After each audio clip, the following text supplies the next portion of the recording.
সম্মানিত বন্ধুগণ, আসসালামু আলাইকুম।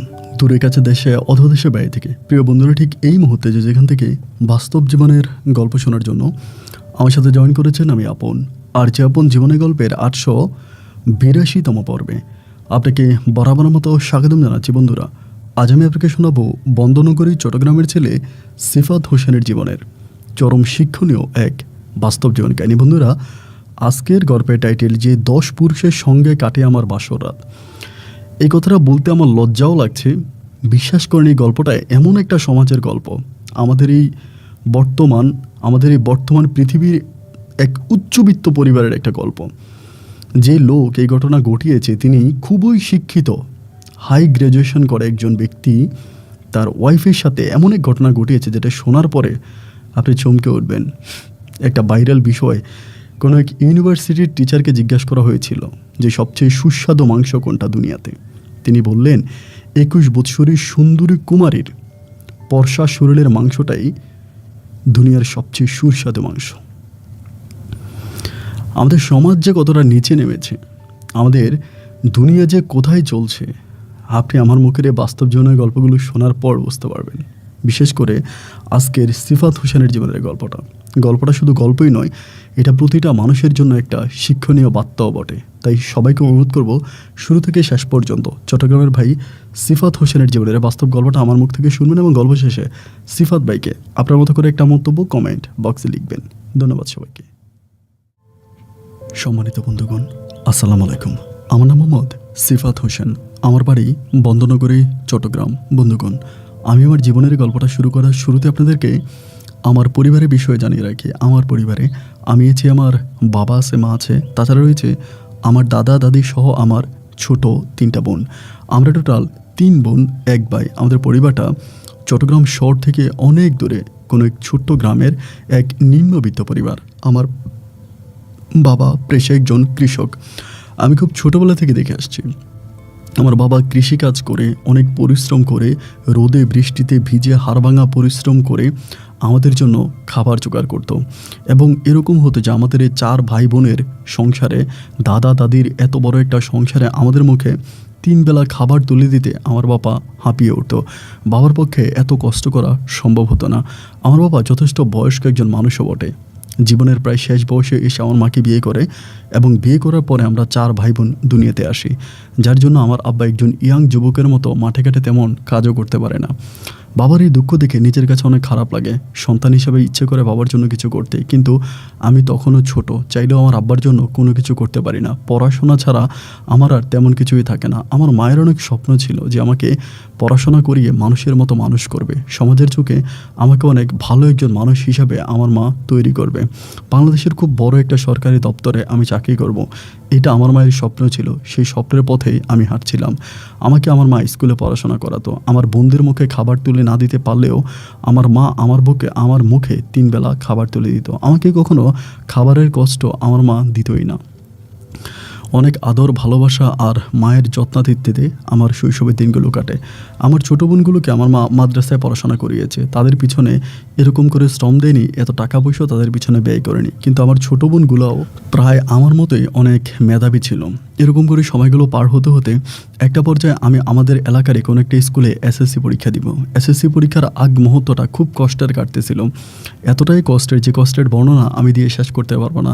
আমি এসএসসির ফর্ম ফিল আপ করবো, রেজিস্ট্রেশন করবো, পরীক্ষা দেওয়ার জন্য অন্য একটা স্কুলে যাব, যার জন্য অনেক বেশি টাকার প্রয়োজন। আমার মায়ের কাছে ওরকমভাবে কোনো টাকা পয়সা ছিল না। সাদিয়ার মা বলে একজন মহিলা আছে, তিনার হাজব্যান্ড বিদেশে থাকে। আমাদের পার্শ্ববর্তী বাড়ির একটা মেয়ে সাদিয়া, ও তখন আমার থেকেও 2 বৎসরের জুনিয়র ছিল, মানে আমার থেকেও 2 বৎসরের নিচের ক্লাসে পড়তো।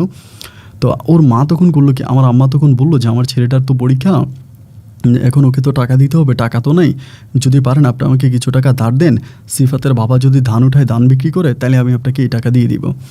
এই কথা বলার পরে সাদিয়ার মায়ের কাছ থেকে আমার মা তখন আমার এসএসসি পরীক্ষার জন্য কিছু টাকা ঋণ করে এবং ঋণের ওই টাকাগুলো আমাকে দেয়। আমাকে দেওয়ার পর আমি তখন পরীক্ষার কেন্দ্রে যাই, পরীক্ষা দিতে যাই।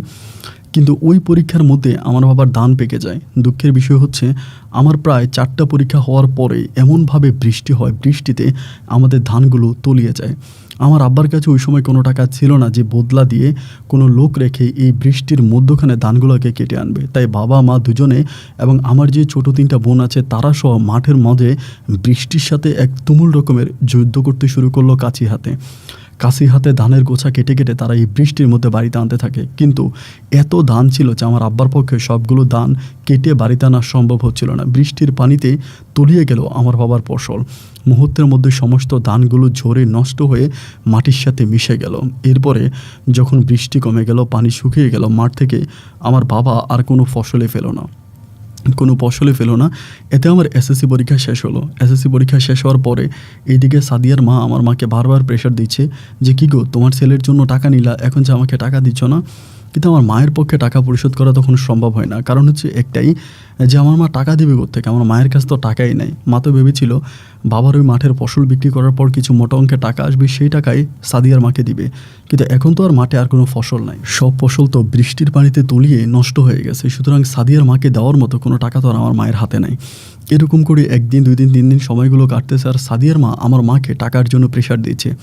এমন করে একটা পর্যায়ে আমি তখন সাদিয়ার আম্মাকে বললাম যে চাচি, একটা কথা বলি, আপনি রাগ করেন না, আসলে আমাদের ফসল তো সব নষ্ট হয়ে গেছে, ফসল তার বাবা বিক্রি করতে পারে নাই, আমার আম্মা আপনার টাকাটা দিবে কোত্থেকে? যদি কিছু না মনে করেন, আমি সাদিয়ার থেকেও বয়স অনেক বড় না, হয়তো 2-3 বছরে বড় হব, কিন্তু আমি মোটামুটি সাদিয়ার ক্লাসের পড়াগুলো অনেক ভালো জানি। আপনি তো সাদিয়াকে রফিক মাস্টারের কাছে পড়ান, আপনি সাদিয়াকে রফিক মাস্টারের কাছে না পড়াইয়া আমার কাছে পড়ান, আর আপনি আমাকে মাসে মাসে যে টাকা দিবেন ওই টাকা থেকে আমার মা যে আপনার কাছে ঋণের টাকা নিয়েছিল সেটা কাটবেন। উনি তখন আমার দিকে তাকায় বলে যে সাদিয়া পরে ক্লাস 8-এ, তুমি মাত্র এসএসসি পরীক্ষা দিছো, এই মুহূর্তে তুমি সাদিয়ারে কেমনে পড়াইবা? আমি বললাম যে ছেলে এসএসসি পরীক্ষা দেয় সেই ছেলে ক্লাস 8-এর পরীক্ষায় পাশ করেই কিন্তু এসএসসি দেয়, সুতরাং আমি সাদিয়াকে পড়াইতে পারবো। তিনি তখন আমাকে বলল, আচ্ছা ঠিক আছে, যদি পড়াইতে পারো তাহলে তো ভালোই, ঠিক আছে তাহলে তুমি সাদিয়ারে পড়াও। এই কথা বললাম আমার চাচি। বলার পরে এরপর আমি সাদিয়াকে প্রাইভেট পড়াইতে শুরু করি। প্রতিদিন 2 থেকে 3 ঘন্টা করে আমি সাদিয়াকে প্রাইভেট পড়াই, এবং সাদিয়া মেয়েটাও অসম্ভব ভালো ছিল। মানে ওকে একটা পড়া একবার বলে দিলে এটা দ্বিতীয়বার বলা লাগতো না। মোটামুটি খুব ভালো মেধা এবং অনেক ভালো জ্ঞান ছিল ওর। এমন করে আমি ওকে পড়াশোনা করাচ্ছি। এভাবে সময়গুলো কাটতে কাটতে একটা পর্যায়ে আমার এসএসসি রেজাল্ট আউট হয়, এবং সাদিয়াও ক্লাস 8 থেকে ক্লাস 9-এ ওঠে, এবং সেও অনেক ভালো রেজাল্ট করে। আগের তুলনায় তার রেজাল্ট অনেক ভালো হয়। তার মানে আমার কাছে প্রাইভেট পড়াতে সাদিয়ার অনেক উন্নতি হয়েছে, পড়াশোনা অনেকটা উন্নতি হয়। এবং সেই উন্নতি হওয়াতে সাদিয়ার মা তখন পরিকল্পিতভাবেই চিন্তাভাবনা করে নিল যে সাদিয়া যতদূর পড়াশোনা করবে ঠিক তত দূরে আমার কাছে থেকেই পড়বে। আমি জন্য সাদিয়াকে পরেটা সাদিয়ার মা আমাকে বলেই দিল, এবং তিনি আমাকে রফিক মাস্টারকে যে টাকা দিত মাসে, এর চেয়ে আরও অনেক বেশি টাকায় তিনি আমাকে টিউশনি ফি বাবদ দিত। আমি তখন সাদিয়াকে পার্মানেন্টলি পড়াইতে শুরু করলাম। সাদিয়ার সাথে ওই এলাকার আরও কিছু মেয়েকেও আমি তখন প্রাইভেট পড়াইতাম। এমন করতে করতে আমি আমার বাড়িতেই মোটামুটি একটা কোচিং সেন্টারের মতো খুলে বসি। আমি এখানে বাচ্চাদেরকে প্রাইভেট পড়াই, এমন মানে অনেক বয়সী ছেলেমেয়েরা আসে, ওদেরকে পড়াই। এমন করেই সময়গুলো কাটতেছে। এভাবে দিনা রাতগুলো কাটতে কাটতে একটা পর্যায়ে আমি তখন ইন্টারমিডিয়েটে ভর্তি হওয়ার পরে আমি তখন কলেজেই পড়াশোনা করতেছি। আর এদিক দিয়ে আমি প্রায় 12 থেকে 14 জনের মতো ছাত্রছাত্রী নিয়ে একটা কোচিং সেন্টার খুলে দিলাম। ওই কোচিং সেন্টারে রফিক মাস্টার করলো কি, তার মেয়ের নাম ছিল হেমাকেও তখন ওই কোচিং সেন্টারে পড়ার জন্য পাঠাইলো। আমি প্রথমে বিষয়টা বুঝতে পারিনি যে হেমাকে কেন আমার এখানে পাঠাইলো। তো হেমাকেও পাঠানোর পর আমি তখন হেমাকেও পড়াইতাম। আমার এখানে আসছে ওই মেয়েটা তখন ক্লাস 8-এ পড়তো, অন্য মেয়েগুলোর মধ্যেই পড়তো। একদিন হঠাৎ করে আমাদের এলাকার যিনি চেয়ারম্যান ছিল, তিনি আবার আমাদের স্কুলের সভাপতিও বটে। আমি যে স্কুলে পড়াশোনা করতাম ওই স্কুলের সভাপতি, তিনি আমাকে একদিন লোক দিয়ে ডাকাই নিল তার এখানে সন্ধ্যার সময়। ডাকাই নিয়ে আমাকে বলতেছে যে তুমি যে বাচ্চাদেরকে টিউশনি দাও বা প্রাইভেট পড়াও, কালকে থেকে এটা বন্ধ রাখো, কালকে বিকালে তোমার নামে দরবার আছে, তুমি স্কুলের মাঠে আইসো, এমনি আমাকে বলতেছে। আমি তখন বললাম যে হঠাৎ করে স্কুলের মাঠে আমার নামে দরবার, ঘটনা কি? তিনি আমাকে বলে, ঘটনা কিছুই না, তোমার যা বলছে তুমি তাই করো, তুমি সকালবেলা যে বাচ্চা পড়াও এটা পড়ানো বন্ধ করে দিও। বাড়িতে আসার পর তখন খুব টেনশনে পড়ে যায়, কী ব্যাপারে চেয়ারম্যান সাহেব হঠাৎ করে এরকম করে আমার উপরে খেপে গেল কেন? আমি তো এরকম কোনো কিছুই করিনি। যাই হোক, এরপরে বাড়িতে আসার পরে আমি সবাইকে বলে দিলাম যাতে আগামী দিন না আসে। একজনের মাধ্যমে সবার কাছে খবর পাঠিয়ে দিলাম। আগামী দিন আর আমার সন্তানেরা মানে আমার বাচ্চারা আমার কাছে পড়তে আসলো না। আর বিকালবেলা আমি তখন স্কুলের মাঠে গেলাম, কিন্তু ভাই স্কুলের মাঠে গিয়ে দেখলাম আমি এলাহি কাণ্ড। মানে অনেক মানুষ, এলাকার প্রায় অনেক গণ্যমান্য ব্যক্তিবর্গ স্কুলের মাঠে তখন উপস্থিত। আমি সবাইকে দেখার পর অবাক হয়ে গেলাম, কিরে এত মানুষ স্কুলের মাঠে আসলো কোত্থেকে, এবং তারা কি পরিকল্পনা নিয়ে সবাই এভাবে চুপটি মেরে ঘাপটি মেরে বসে আছে। আমি তাদের সাথে কথোপকথনের একটা পর্যায়ে জানতে পারি যে এই দরবারটা আমাকে ঘিরে, আমাকে নিয়ে এই দরবার, এবং আমি নাকি অনেক বড় একটা অন্যায় করে ফেলেছি। আমার অন্যায়টা ছিল এইটা যে আমি নাকি হেমার মাথায় হাত দিয়ে হেমাকে আদর করতে গিয়ে আমি হেমার বিভিন্ন লজ্জাজনক জায়গাতে আমি আঘাত করি এবং হেমাকে আমি দর্শন করার জন্য চেষ্টা করি। এরকম করে হেমা তখন তার বাবাকে নিয়ে মানে রফিক মাস্টারকে নিয়ে অভিযোগ জানালো আমাদের এলাকার স্কুল সভাপতি চেয়ারম্যান সাহেবের কাছে, এবং আরও হেমার সাথে আরও 2টা মেয়ে পড়তো হেমাদের বাড়িতেই। ওই 2টা মেয়েও তার সাক্ষী দিল যে হ্যাঁ আমরাও দেখেছি সিফাত স্যার এমনি এমনি হেমার গায়ে হাত দিছে। কিন্তু ভাই এই ধরনের কোনো ঘটনায় কখনোই ঘটে নাই। আমি কখনো হেমার মাথায়ও হাত দিই নাই, হেমার সামনে আমি কোনোদিন ওভাবে বসে নাই। রফিক মাস্টারের মেয়ে বলে আমি ওকে অনেক সম্মান করতাম, এবং যখনই পড়তে আসতো আমি ওকে আলাদা একটা জায়গায় বসাইতাম এবং ওকে আমি খুব ভালো করে টিচিং দিতাম। অন্য মেয়েগুলোর চেয়েও ওকে খুব ভালো করে পড়াইতাম। কারণ হচ্ছে ও যদি ওর বাবার কাছে যায় এবং ওর বাবার কাছে যাওয়ার পরে ওর বাবা তো জিজ্ঞেস করবে যে তোরে কী পড়াইছে, সিফাতে কী পড়াইছে, তখন তো খুব সমস্যা হয়ে যাবে। এবং যে রফিক মাস্টার তিনি কিন্তু আমারও টিচার ছিলেন, ওনার কাছে আমিও পড়াশোনা করছি। কিন্তু এমন আমার শিক্ষক হয়ে কীভাবে ছাত্রের বিরুদ্ধে এভাবে চলে গেল আমি বুঝতে পারলাম না। মুহূর্তের মধ্যে চেয়ারম্যান তখন বললো তোমার কোচিং সেন্টার বন্ধ, আজকে থেকে তুমি কোনো কোচিং করাইতে পারবা না এবং তুমি জুতার মালা গলায় দিয়ে স্কুলের চারপাশে তুমি রাউন্ড দিবা। আমি তখন চেয়ারম্যান সাহেবকে বললাম যে চেয়ারম্যান সাহেব দেখেন এটা সম্পূর্ণ মিথ্যা এবং বানোয়াট আমার সম্বন্ধে একটা পরিকল্পনা, আমাকে হেয় প্রতিবন্ধ করা, আমাকে ছোট করার, আমাকে মানসিকভাবে তছনছ করে দেওয়ার একটা প্ল্যানিং করা হয়েছে। আমি আসলে এই ধরনের কোনো কিছুই করি নাই। তিনি তখন আমাকে বলে দেখো যে মেয়েটার সাথে ঘটনা ঘটেছে মেয়েটা নিজেও বলেছে এবং তার আশেপাশে 2জন মানুষ সেটাতে সাক্ষীও দিয়েছে। সুতরাং এতে আর কোনো কিছু বলার থাকে না, এতে কোনো কিছু অবশিষ্ট থাকে না যে তুমি আর কোনো কিছু বলবা। তোমাকে এখন যেটা বললাম তোমাকে সেটাই করতে হবে, তুমি জুতার মালা গলায় দিয়ে স্কুলের মাঠে ঘুরবা এবং কালকে থেকে তোমার এই কোচিং সেন্টার বন্ধ। তিনি আমাকে যেমন করে বললো তেমন রায়ে আমি তখন জুতার মালা গলায় দিয়ে অপরাধ না করিও স্কুলের চারপাশে 3বারের মতো রাউন্ড দিলাম। এরপরে আমি স্কুলের মাঠ থেকে বেরিয়ে এসে বাড়িতে এসে কান্নায় ভেঙে পড়লাম। আমি তো আসলে এমন কোনো কিছুই করি নাই, কিন্তু তারপরেও কেন আমার নামে এরকম মিথ্যে মামলা সাজানো হলো। রাতের বেলায় তখন রাত 9টার দিকে আমি যে সাদিয়ারে পড়াইতাম প্রথমে, সাদিয়া এবং সাদিয়ার মা আমার চাচি তিনি তখন আমাদের ঘরে আসার পরে সাদিয়া তখন আমার কাছে আইসা বলে সিফাত ভাই আপনি তো একজন সরল সোজা মানুষ, এই জন্য এই প্যাচটা বুঝতে পারেন নাই। এই মেয়ে হেমাকে আপনার কাছে পড়তে দেওয়ার একটাই কারণ, সেটা হচ্ছে আপনার ওই কোচিং সেন্টারটা বন্ধ করে দেওয়া। কারণ আপনার কাছে যে ছাত্রছাত্রীগুলো পড়তো তারা সবাই রফিক মাস্টারের কাছেই পড়তো। ওই স্যারের কাছে পড়ার পরেই সবাই স্যারকে ছেড়ে আপনার কাছে পড়া শুরু করছে, স্যারের ব্যবসা লাটে উঠছে। এই জন্য স্যার তার মেয়েকে আপনার কাছে পাঠাইছে আপনাকে ছোট করার জন্য এবং আপনার ওই কোচিং সেন্টারটা মূলত বন্ধ করে দেওয়ার জন্য। কারণ আপনার কোচিং সেন্টার যদি বন্ধ হয়ে যায় তাহলে আপনার কাছে যে স্টুডেন্টগুলো পড়তো তারা সবাই পুনরায় আবার ওই রফিক স্যারের কাছে গিয়েই পড়বে।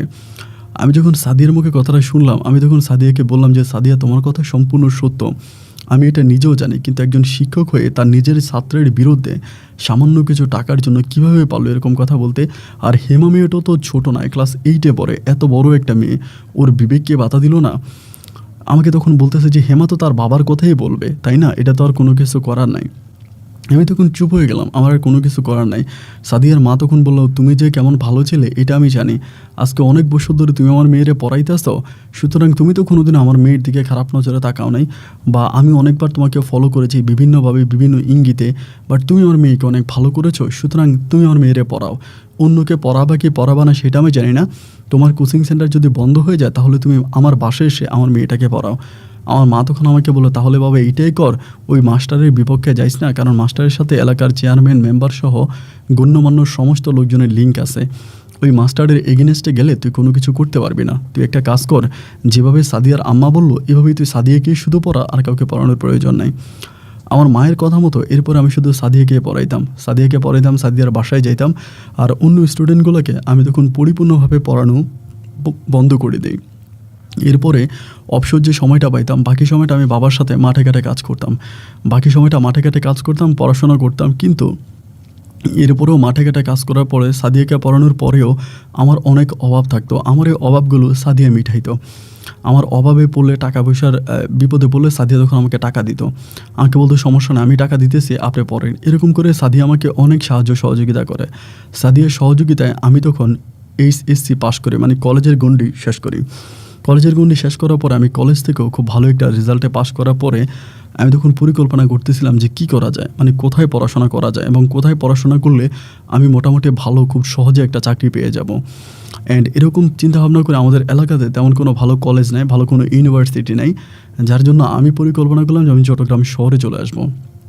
চট্টগ্রাম শহরে আসার পরে চট্টগ্রাম শহরে কোনো একটা কলেজে পড়াশোনা করব।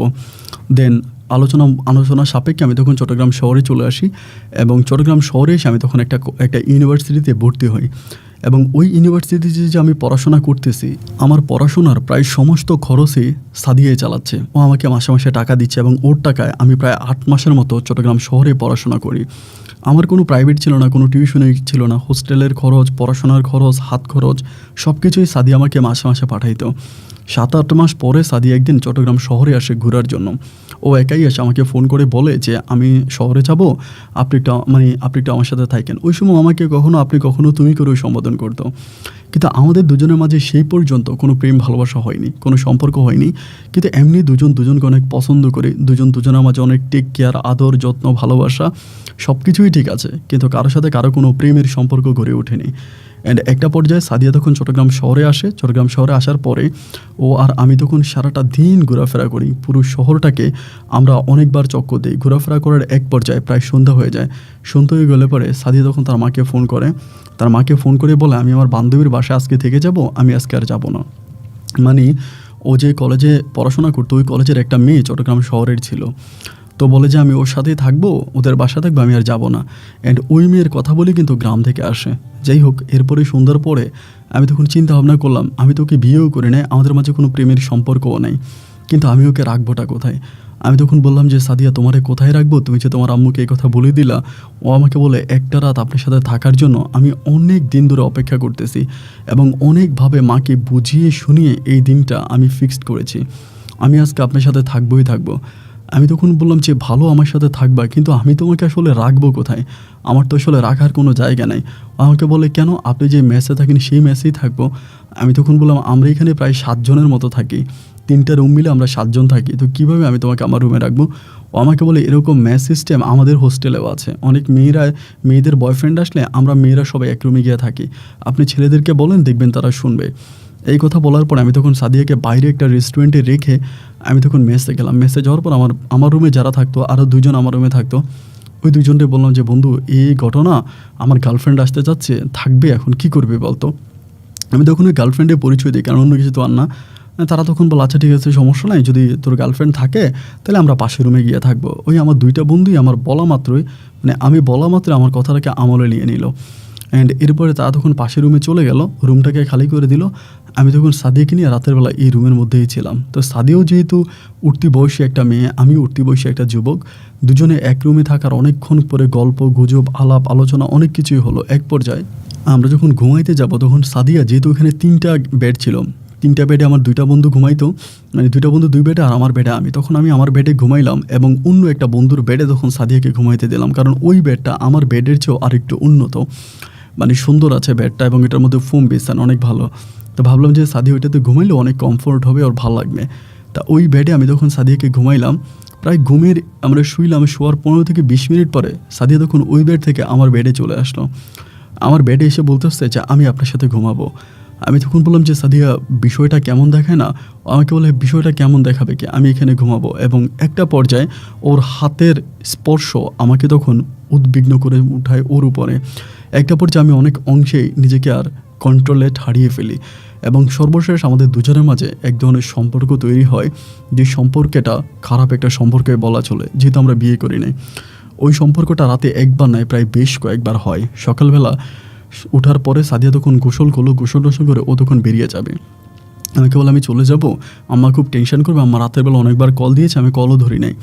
এরপরে সকালবেলা আমি ওকে রেডি করে এখান থেকে বিদায় করে দিলাম। ও তখন চলে গেল গ্রামে এবং গ্রামে যাওয়ার পরে ওর সাথে আমার প্রতিনিয়ত ফোনে কথা হতো, প্রতিনিয়ত আমাকে ফোন করতো, আমি ওর সাথে কথা বলতাম, ও আমার সাথে কথা বলতো। আমাদের দুজনের মাঝে তখন থেকেই এক ধরনের একটা প্রেমের সম্পর্ক শুরু হয় এবং সম্পর্কের মাত্রাটা এতটাই ভালো ছিল যে সাদিয়া আমাকে ছাড়া কোনো কিছুই বুঝতো না এবং আমিও সাদিয়াকে ছাড়া পৃথিবীর কোনো কিছুই ভালো লাগতো না। আমাদের দুজনের মাঝে এক মধুর মিষ্টি প্রেমের সম্পর্ক তৈরি হয়। হাঁটি হাঁটি পাপা করে সম্পর্কটা সামনের দিকে অতিবাহিত হচ্ছিল। সাদিও তখন তার কলেজ জীবন শেষ করে মানে আমাদের ওই এখানকার একটা ডিগ্রিতে ভর্তি হয়। ও ডিগ্রিতে পড়বে, ডিগ্রিতে ভর্তি হয়। তো ভর্তি হওয়ার পরে আমি এখানে পড়াশোনা করতেছি, কিন্তু সাদিয়া বাবা মায়ের একমাত্র মেয়ে ছিল। মানে ওর কোনো ভাই বোন ছিল না, যার কারণে ওর বাবা মায়ের অনেক ইচ্ছা ছিল যে ওকে পড়াশোনা করিয়ে অনেক বড় করে তারপরে তাকে তারা চাকরি বাকরি করাবে, এত সহজে তাকে বিয়ে শাদী দিবে না, বিয়ে শাদী করাবে না। সেই সুবাদে সাদিয়া তখন ওখানে রয়ে গেল, আমি তখন এখান থেকে পড়াশোনা করতেছি। অ্যান্ড দুজনের মাঝে অনেক প্রেম ভালোবাসা। সাদিয়া মাঝে মাঝে আমার এখানে চলে আসতো, কারণ সাদিয়া তখন চট্টগ্রামের ওই যেখানে ডিগ্রি করতো ওখানে গিয়ে একটা হোস্টেলে ভাড়া থাকতো। হোস্টেলে ভাড়া থাকার কারণে ও তখন যে কোনো সময় আমার কাছে চলে আসার সুযোগ পাইতো। যে কোনো সময় আমার কাছে চলে আসতো, আমার কাছে এসে রাতের বেলায় থাকতো। দেন ওর মা তো আর অতটা মাইন্ড করতো না বা এতটা কোনো কিছু যাচাই বাছাইও করতো না। আমার কাছে আসতো, আমার কাছে থাকতো, এরকম করে আমাদের সম্পর্কটা আস্তে আস্তে করে সামনের দিকে অতিবাহিত হচ্ছিল। এবং আমাদের দুজনের মাঝে অনেক স্মৃতি আছে। আমরা বেশ কয়েকবার কক্সবাজার, রাঙামাটি, খাগড়াছড়ি সহ বাংলাদেশের সুন্দর সুন্দর ট্যুরিস্ট প্লেসগুলোতে ঘুরতে গিয়েছিলাম। আমাদের দুজনের মাঝে মধুর এক সম্পর্ক তৈরি হয়। এমন করে সময়গুলো কাটতে কাটতে একটা পর্যায়ে আমি তখন অনার্স ফাইনাল পরীক্ষা দিই এবং আমি তখন অনার্স শেষ করি। আমার অনার্স শেষ হওয়ার পরে আমার বাবা তখন এতটাই অসুস্থ হয়ে পড়ে যে অসুস্থের বর্ণনা আমি দিয়ে শেষ করতে পারবো না।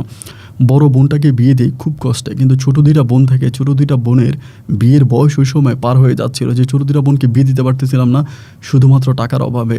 এবং আমিও গ্র্যাজুয়েশন শেষ করলাম, মানে অনার্স শেষ করলাম। অনার্স শেষ হওয়ার পরে আমিও দেন চাকরির জন্য অ্যাপ্লাই করতেছি বিভিন্ন জায়গায়, কিন্তু কোথাও আমার কোনো ভালো চাকরি হচ্ছে না। যে সমস্ত চাকরিগুলো হচ্ছে ওই সমস্ত চাকরিগুলো করলে সরকারি চাকরির বয়স নষ্ট হওয়া ছাড়া আর কিছুই না। আমি তখন মোটেও চাকরি পাচ্ছিলাম না। চাকরির জন্য তখন মরিয়া হয়ে উঠি যে কোথায় চাকরি পাওয়া যায়। এদিকে ওইদিকে বিভিন্ন দিকে কথা বলতে থাকি চাকরির সুবাদে, চাকরির জন্য। বাট আমার কোথাও কোনো রকমের কোনো চাকরি বাকরি হচ্ছে না। তখন মাথার ভিতরে প্রচণ্ড রকমের টেনশন ঢুকে যায় যে কী করব, চাকরি তো লাগবে, চাকরি ছাড়া তো আর জীবন কাটবে না। এখন চাকরিটা কোথায় পাবো, কোথাও কোনো চাকরির সুযোগ সুবিধা পাচ্ছি না। এরকম করে আমার জীবন থেকে প্রায় 1 বছরের মতো কেটে গেল। অ্যান্ড 1 বছর পরে আমি তখন হঠাৎ করে সরকারি দপ্তরে একটা চাকরির সুযোগ পাই, বাংলাদেশের সরকারি একটা দপ্তরে। ওখানে চাকরির জন্য সুযোগ পাই, কিন্তু সেইখানে ঘুষ লাগবে প্রায় 10 লক্ষ টাকার কাছাকাছি। তো আমার পরিবারের পক্ষে 10 লক্ষ টাকা ঘুষ দেওয়া কোনো অবস্থায় সম্ভব নয়। আমি সব কিছুতে পাশ করি, এটার যেই পরীক্ষা ছিল মানে ইন্টারভিউ ছিল ওটাতে আমি পাশ করি, ভাইবা টেস্টে সব কিছুতে পাশ করি, কিন্তু তারপরেও 10 লাখ টাকা ঘুষ লাগবে। এবং 10 লাখ টাকা ঘুষ দিলে আমি ওখানে চাকরি করতে পারবো। চাকরিটাও মোটামুটি অনেক ভালো একটা দপ্তরে। আমি তখন বিভিন্ন মহলদের সাথে কথা বলতে শুরু করি, বড় বড় রাজনীতিবিদ এখানে সেখানে লোকদের সাথে আলোচনা করে সর্বশেষ আমি 2 লাখ টাকা কমাইতে পারছি এবং বিসি রিকোয়েস্ট সহ 3 লাখ টাকা কমাইছি, কিন্তু 7 লাখ টাকা দেওয়াই লাগবে। 7 লাখ টাকা না দিলে আমার চাকরি হবে না, আমাকে 7 লাখ টাকা দিতে হবে। তখন আমার বাবার শারীরিক অবস্থা এতটাই দুর্বল হয়ে পড়ছে যে বাবার পক্ষে কোনো কাজ করা সম্ভব হয় না। বাবা তখন আর মাঠে ঘাটেও কাজ করে না, সম্পূর্ণ সময়টাই বাড়িতে বসে বসে কাটায়। এবং মায়ের অবস্থাও তখন অনেকটাই খারাপ। যুবতী 2টা বোন বাড়ির মধ্যে আছে, ছেলেরা আমাদের বাড়ির চারপাশে ঘোরাফেরা করে। আমার 2টা বোনও কিন্তু মাশাআল্লাহ দেখতে অনেক সুন্দরী ছিল, যার জন্য দেখা যায় ঘরবাড়ি আমাদের ছেলেরা ছাড়তেছে না। বিভিন্ন উঠতি বয়সী ছেলেরা আমাদের বাড়িতে এসে বিভিন্ন ধরনের টিটকারি করে এবং আমাদের বোনের নামে বদনাম রটাইতে থাকে। পর্যায়ক্রমে এরকম অবস্থা হলো যে আমাদের ওই গ্রামে আমরা মুখ দেখানোর মতো কোনো অবস্থা নাই। সবাই আমাদেরকে নিয়ে খারাপ খারাপ মন্তব্য করতে থাকে এবং আমার বোনদেরকে নিয়ে বাজে আলাপ আলোচনা করতে থাকে।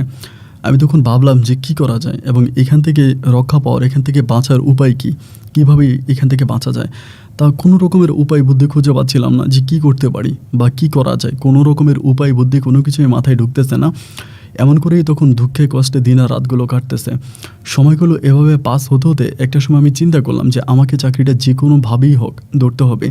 আমার বাড়ি থেকে কাগজপত্র, বাড়ির যে দলিলপত্র ওইগুলো দিয়ে ব্যাংকের মাধ্যমে টাকা নেওয়ার জন্য চেষ্টা করলাম, বাট সেখান থেকে আমি মাত্র 2 লক্ষ টাকা পাবো।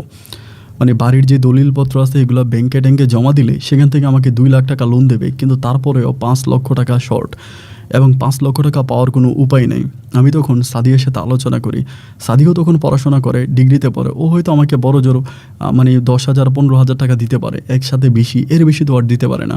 কারণ পরিবার থেকে ও যতটুকু পায়, ওর মা তো তখন ওর পরিবার চালাইতো, ওর পরিবারের সব কিছু ওর মায়ের কাছেই ছিল। তা ওর বাবা বিদেশে থাকতো, মাঝে মাঝে দেশে থাকতো, ওর বাবার বিদেশে ব্যবসা বাণিজ্য ছিল। তা ওর তো কোনো অ্যাকাউন্ট নেই বা ওকে কোনো টাকাও দিত না। ও নিজের খরচ থেকে বাঁচিয়ে আমাকে টাকা দিত পড়াশোনা করার জন্য। তা ওর কাছেও তো এরকম মোটা অঙ্কের তেমন কোনো টাকা নেই। তাই আমি ওরে বারবার বলেছি দেখো না কিছু টাকা ম্যানেজ করা যায় কিনা। ও আমাকে বলে যে না। অ্যান্ড একটা পর্যায়ে আমার আব্বা তখন একদিন আমাকে ফোন করে বলে যে সিফাত বাড়িতে আয়, তোর সাথে কথা আছে। কারণ আমি আব্বাকে বিষয়টা বলি যে আব্বা এমন এমন ঘটনা, আমার তো চাকরিটার প্রয়োজন এবং এই টাকায় ঘোষ লাগবে। তো এই শেষে বাবা আমাকে বাড়িতে এনে বাড়িতে নিলে পরে বাবা আমার সাথে বসে বসে আমাকে বলে যে পাশের গ্রামে রোমানা নামের একটা মেয়ের সাথে কথাবার্তা হয়েছে এবং মেয়ের বাবার সাথে কথাবার্তা হয়েছে। মেয়ের বাবা বলছে যে তুই যদি তার মেয়েরে বিয়ে করিস, মানে রোমানাকে বিয়ে করিস, ওই মেয়ের বাবা 5 লক্ষ টাকা যৌতুক হিসেবে আমাদেরকে দিবে। এবং মেয়েটা হয়তো দেখতে একটু কালো হলেও এমনি লম্বা টম্বা ফর্সা আছে, মোটামুটি চলে, একেবারেও সুন্দরী না, আবার একেবারে যে ফেলে দিবে তাও না। আবার মুখে কথাটা শোনার পরে আমি তখন চমকে উঠি। আমার আসলে তেমনভাবে কোনো কিছুই করার নাই। আমি তখন বলি যে কি করব, মানে চিন্তার ভিতরে পড়ে যাই। আমি তখন আব্বাকে বললাম যে ঠিক আছে আব্বা, এখনই কোনো কথা দেওয়ার দরকার নেই, আমি কালকে জানাবো। এটা বলে আমি তখন ঘরে গেলাম এবং ঘরে যাওয়ার পরে ইন দ্য মিন টাইম আমি তখন সাদিয়ারে কল দিলাম। সাদিয়ারে কল দিয়ে বললাম যে সাদিয়া, আমার তো চাকরিটা খুব লাগবে, আমার আব্বার শারীরিক অবস্থা অনেক খারাপ, 2টা বোনকে বিয়েও দিতে পারতেছি না, পরিবারে অনেক অভাব অনটন, চাকরিটা না হলে তো আমার হবেই না, তুমি দেখো না তোমার পরিবার থেকে কোনোভাবে টাকাটা ম্যানেজ করা যায় কিনা। ও আমাকে বলে তুমি কি পাগল হয়ে গেছো, 5 লাখ টাকা আমার পরিবার থেকে তো জীবনও দেবে না আমাকে, আমি কি বলে 5 লাখ টাকা পরিবার থেকে নিব। আমি তখন বলি তাহলে একটা কাজ করি। ও আমাকে বলে কি, আমি বলে আমি তোমার পরিবারে বিয়ের প্রস্তাব পাঠাই, আমি তোমাকে বিয়ে করার কথা বলি এবং আমি যদি তোমাকে বিয়ে করতে চাই তাহলে তো তোমার পরিবার থেকে আমাকে টাকাটা দিবে। ও আমাকে বলে আমার মনে হয় না যে আমার পরিবার থেকে তোমাকে 5 লক্ষ টাকা ঘুষ, মানে 5 লক্ষ টাকা দেবে, যৌতুক দিয়ে তোমাকে আমার কাছে বিয়ে দেবে, আমার মনে হয় না, এরপরেও তুমি প্রস্তাব পাঠাইতে পারো। এবার আমি আব্বাকে বললাম যে আব্বা, অমুক বাড়ির অমুক মেয়ে সাদিয়া, ওই মেয়েটাকে আমার ভালো লাগে, সাসির সাথে আমার ভালো সম্পর্ক, তুমি একটা কাজ করো, তুমি ওই সাসার কাছে বিয়ের প্রস্তাবটা পাঠাও। আমি যে রোমানাকে চিনি না জানি না, কখনোই দেখি না, ওই রোমানাকে বিয়ে না করে আমি সাদিয়াকেই বিয়ে করব, তুমি সাদিয়ার মায়ের কাছে বিয়ের প্রস্তাব পাঠাও। এটা বলার পরে আমার আব্বা বললো যে আচ্ছা ঠিক আছে, আমি না হয় কথাবার্তা বলবো, কিন্তু আমার কাছে মনে হয় না যে সাদিয়ার পরিবার সাদিয়াকে তোর কাছে বিয়ে দিবে। আমি তখন আব্বাকে বললাম যে আব্বা, তুমি তো কথাবার্তা বলে দেখতে পারো, দিবে কি দিবে না এটা তো পরে, হয়তো দিতেও পারে, তুমি কথা বলো। আমার বাবা তখন বলল আচ্ছা ঠিক আছে। এরপরে আমার আব্বা সাদিয়ার আম্মার কাছে বিয়ের প্রস্তাব পাঠালো, আমার আম্মাকে নিয়েই গেল, নিয়ে যাওয়ার পরে বিয়ের প্রস্তাব দিল এবং দিলে পরে সাদিয়ার মা তখন এই প্রস্তাবে রাজি হলো। সাদিয়ার বাবা কিন্তু তখন বিদেশে। সাদিয়ার মা বলল সমস্যা নাই, ছেলে যেহেতু সরকারি চাকরির উদ্দেশ্যে অ্যাপ্লিকেশন করছে, চাকরি হবে, তাই সমস্যা নাই, ঠিক আছে আমি রাজি আছি আমার মেয়েরে সিফাতের কাছে বিয়ে দেওয়ার জন্য।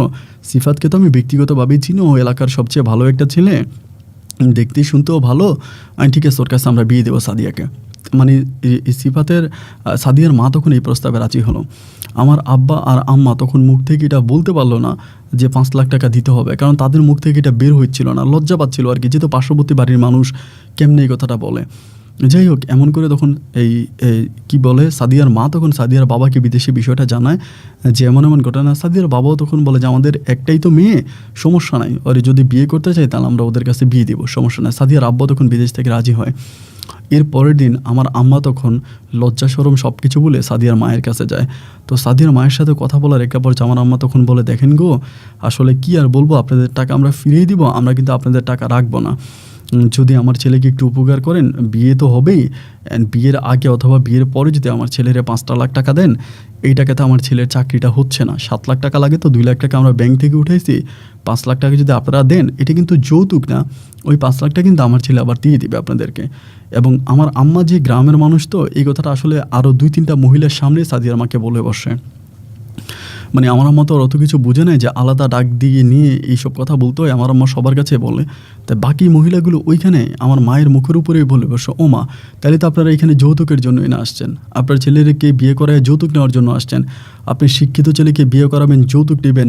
তা সাদিয়ার মায়ের কি এমন অবস্থা হয়ে গেছে যে মেয়ে কি এতটাই খারাপ যে তাকে 5 লাখ টাকা যৌতুক দিয়ে বিয়ে দিতে হবে? মেয়ের কি চোখ নাই, হাত নাই, কান নাই? মানে পার্শ্ববর্তী যে 2-3টা মহিলা আছে তারা এগুলো বলতেছে। এবং সাদিয়ার মাও তখন তাদের কথাবার্তাগুলো আমলে নিয়ে নিল। তিনিও তখন আমার আম্মাকে অপমান করে বলল যে এখান থেকে যান, আপনার ছেলের কাছে আমার মেয়েকে বিয়ে তো দেওয়ার কোনো ইচ্ছে আমাদের ছিল না, কিন্তু তারপরেও আপনারা যেহেতু আসছেন নিজেরা, তখন আমি বিষয়টাতে রাজি হলাম। বা সাদিয়ার বাবা তো প্রথমে রাজিই হয় না, তো এরপরে আপনারা কোন সাহসে আমাদের কাছে 5 লাখ টাকা যৌতুক চাইলেন? বেরোন এখান থেকে। আমার মাকে তখন অপমান করে ওখান থেকে বের করে দিল। মুহূর্তের মধ্যে সাদিয়ার বাবা সাদিয়ার মা তখন সাদিয়ার বাবাকে বিদেশে ফোন করে বলল। সাদিয়ার বাবা তখন ডিরেক্টলি সাদিয়ার মাকে বলে দিল যে মেয়েকে কেটে আমরা গাঙ্গে বাসায় দিব, তারপরও এই মেয়েকে কখনোই আমরা এই ছেলের কাছে বিয়ে দিব না, যে ছেলে কিনা আমাদের কাছে 5 লক্ষ টাকা মেয়েকে বিয়ে করার জন্য যৌতুক চেয়েছে। মুহূর্তের মধ্যে তখন পরিবেশটা অনেকটা কঠিন হয়ে গেল। সাদিয়ার কাছে তখন ইনফরমেশন আসতে শুরু হলো। সাদিয়ার বাবা ফোন দিয়ে বলল, সাদিয়ার মাও ফোন দিয়ে বলল। আমি তখন সাদিয়াকে বিষয়টা বুঝাই বললাম যে সাদিয়া, আমার মা তো বিষয়টা বুঝতে পারে নাই, বা আমার মা বিষয়টা ওভাবে বলতেও পারে নাই। তুমি একটা কাজ করো না, তুমি গ্রামে গিয়ে তোমার আম্মুকে বুঝিয়ে শুনিয়ে বিষয়টা ক্লিয়ার করে দাও যে আসলে এরকম কোনো কিছুই না, উনি যেটা মনে করতেছে বিষয়টা আসলে সেরকম কিছুই না। তোমার কাছে অনুরোধ, তুমি গিয়ে তোমার আম্মাকে একটু বুঝিয়ে বলো। ও তখন আমাকে বলতেছে, যেখানে আপনারা বলছেন কিছু হয় নাই, আর আমি বললে কি আর হবে? আচ্ছা ঠিক আছে, তারপর আমি যাব। এরপরে সাদিয়া তখন তার হোস্টেল ছেড়ে বাড়িতে যায়। বাড়িতে গিয়ে তার আম্মাকে বিষয়টা একটু বোঝায় যে আম্মু দেখো, তুমি যেটা মনে করছো বিষয়টা কিন্তু আসলে এরকম না। ওই এমনি এমনি ওর আম্মুকে ও তখন বোঝাচ্ছে, কিন্তু মুহূর্তের মাঝে ওর আম্মা তখন আরও খেপে গেল। একটা পর্যায়ে ওর আম্মা ইনকোয়ারি করতে শুরু করে যে সাদিয়া কেন আমাকে মানে আমার সুপারিশ করতেছে বা আমাকে পাওয়ার জন্য ওর মায়ের কাছে আসলো, ওর মাকে এটা সেটা বোঝাচ্ছে। ওর মা তখন ইনকোয়ারি করতে করতে একটা পর্যায়ে বের করে ফেলে যে সাদিয়ার সাথে আমার প্রেম ভালোবাসা চলতেছে। সাদিয়ার সাথে আমার প্রেম ভালোবাসা চলতেছে। এক পর্যায়ে সাদিয়ার মা তখন এই বিষয়টা বুঝতে পারার পরে সাদিয়াকে তখন ওখান থেকে নিয়ে আসে, ওই জায়গা থেকে নিয়ে আসে, এনে জাস্ট 2 দিনের মাথায় 2 দিনের মধ্যে আমাকে না জানিয়ে আমাকে না শুনিয়ে সাদিয়াকে জোর করে তার মামার বাড়ির এক মাস্টারের সাথে, উনি মাস্টারি করে, এক মাস্টারের সাথে সাদিয়ার বিয়ে দিয়ে দেয়। কীভাবে তারা একদম পারিবারিকভাবে বাড়ির মানুষদেরকেও জানায় না, কোথায় জেনে নিয়ে যায় এবং সেখান থেকে সাদিয়াকে বিয়ে দিয়ে দেয়। সাদিয়ার যেদিন বিয়ে হয়, যেদিন বাসর হয়, ওই দিন রাতের বেলা আমি তখন বিষয়টা জানতে পারি যে সাদিয়ার বিয়ে হয়ে গেছে। কিন্তু বিশ্বাস করেন, সাদিয়ার মা তখন পর্যন্ত বাড়িতে, আমি সাদিয়ার বান্ধবীদের মাঝে খবর পাইলাম যে সাদিয়ার বিয়ে হয়ে গেছে। আমি সাদিয়ার আম্মারি যে জিজ্ঞেস করলাম যে চাচি সাদিয়ার নাকি বিয়ে হয়ে গেছে, তিনি তখন আমার সাথে খুব খারাপ ব্যবহার করতেছে যে আমার মেয়ের বিয়ে হোক না হোক তাতে তোর কি? ওই যে রফিক মাস্টার যে বলছিল তুই তার মেয়েরে হেমারে খারাপ কাজ করার জন্য দৌড়ছিলি, আসলে কথাটা তো তখন আমি বিশ্বাস করি নাই, কিন্তু আজকে আমার বিশ্বাস করতেই হচ্ছে। এত বছরে সেই পুরনো একটা কথা আমার চাচি তখন টাইনা বসলো নিজের মেয়ের স্বার্থের কারণে। লাস্ট পর্যন্ত আমাকে বলে যে আমি তোর নামে মামলা করব, তুই ভালো হয়ে যা, আমার মেয়ে কোথায় যায় না যায়, আমার মেয়ে কী করে না করে, এগুলোর গোয়েন্দাগিরি তুই করিস না, তুই ভালো হয়ে যা। এটা বলে চাচি আমাকে প্রচণ্ড রকমের অপমান করলো। তার 2 দিন পরেই আমার বাবা তখন আর কোনো টাইম নিল না, ডিরেক্টলি গিয়ে ওই রোমানা মেয়ের পরিবারের সাথে কথাবার্তা বলে আংটি পাওয়ানোর জন্য আমাকে তখন রেডি করে নিয়ে গেল। আমার বাবা তখন আমাকে ওই রোমানার বাড়িতে নিয়ে গেল। কিন্তু ভাই, রোমানাকে দেখার পরে আমি তখন আর দুনিয়াতে নাই। মানে একেবারে কালো, শুধু যে কালো হলেও তো একটা কালোর একটা মানে থাকে, মেয়েটার চেহারাটাও মানে সুন্দর না, বিশ্রী কালো এবং অত্যন্ত মোটা, অনেক মোটা। এক কথায় দেখার পরে কোনো মানুষেরই পছন্দ হবে না। তো কিন্তু আমি কি করবো, একে তো আমার চাকরির প্রয়োজন, আমার টাকার প্রয়োজন, আর আমি যদি খুব দ্রুত বিয়েটা না করি বা টাকাটা না নিই, তাহলে আমার ওই চাকরিটা হাতছাড়া হয়ে যাবে। কারণ এমনিতেই প্রায় অনেকগুলো মাস কেটে গেছে, ওরা ওদের লোক নিয়ে নেবে।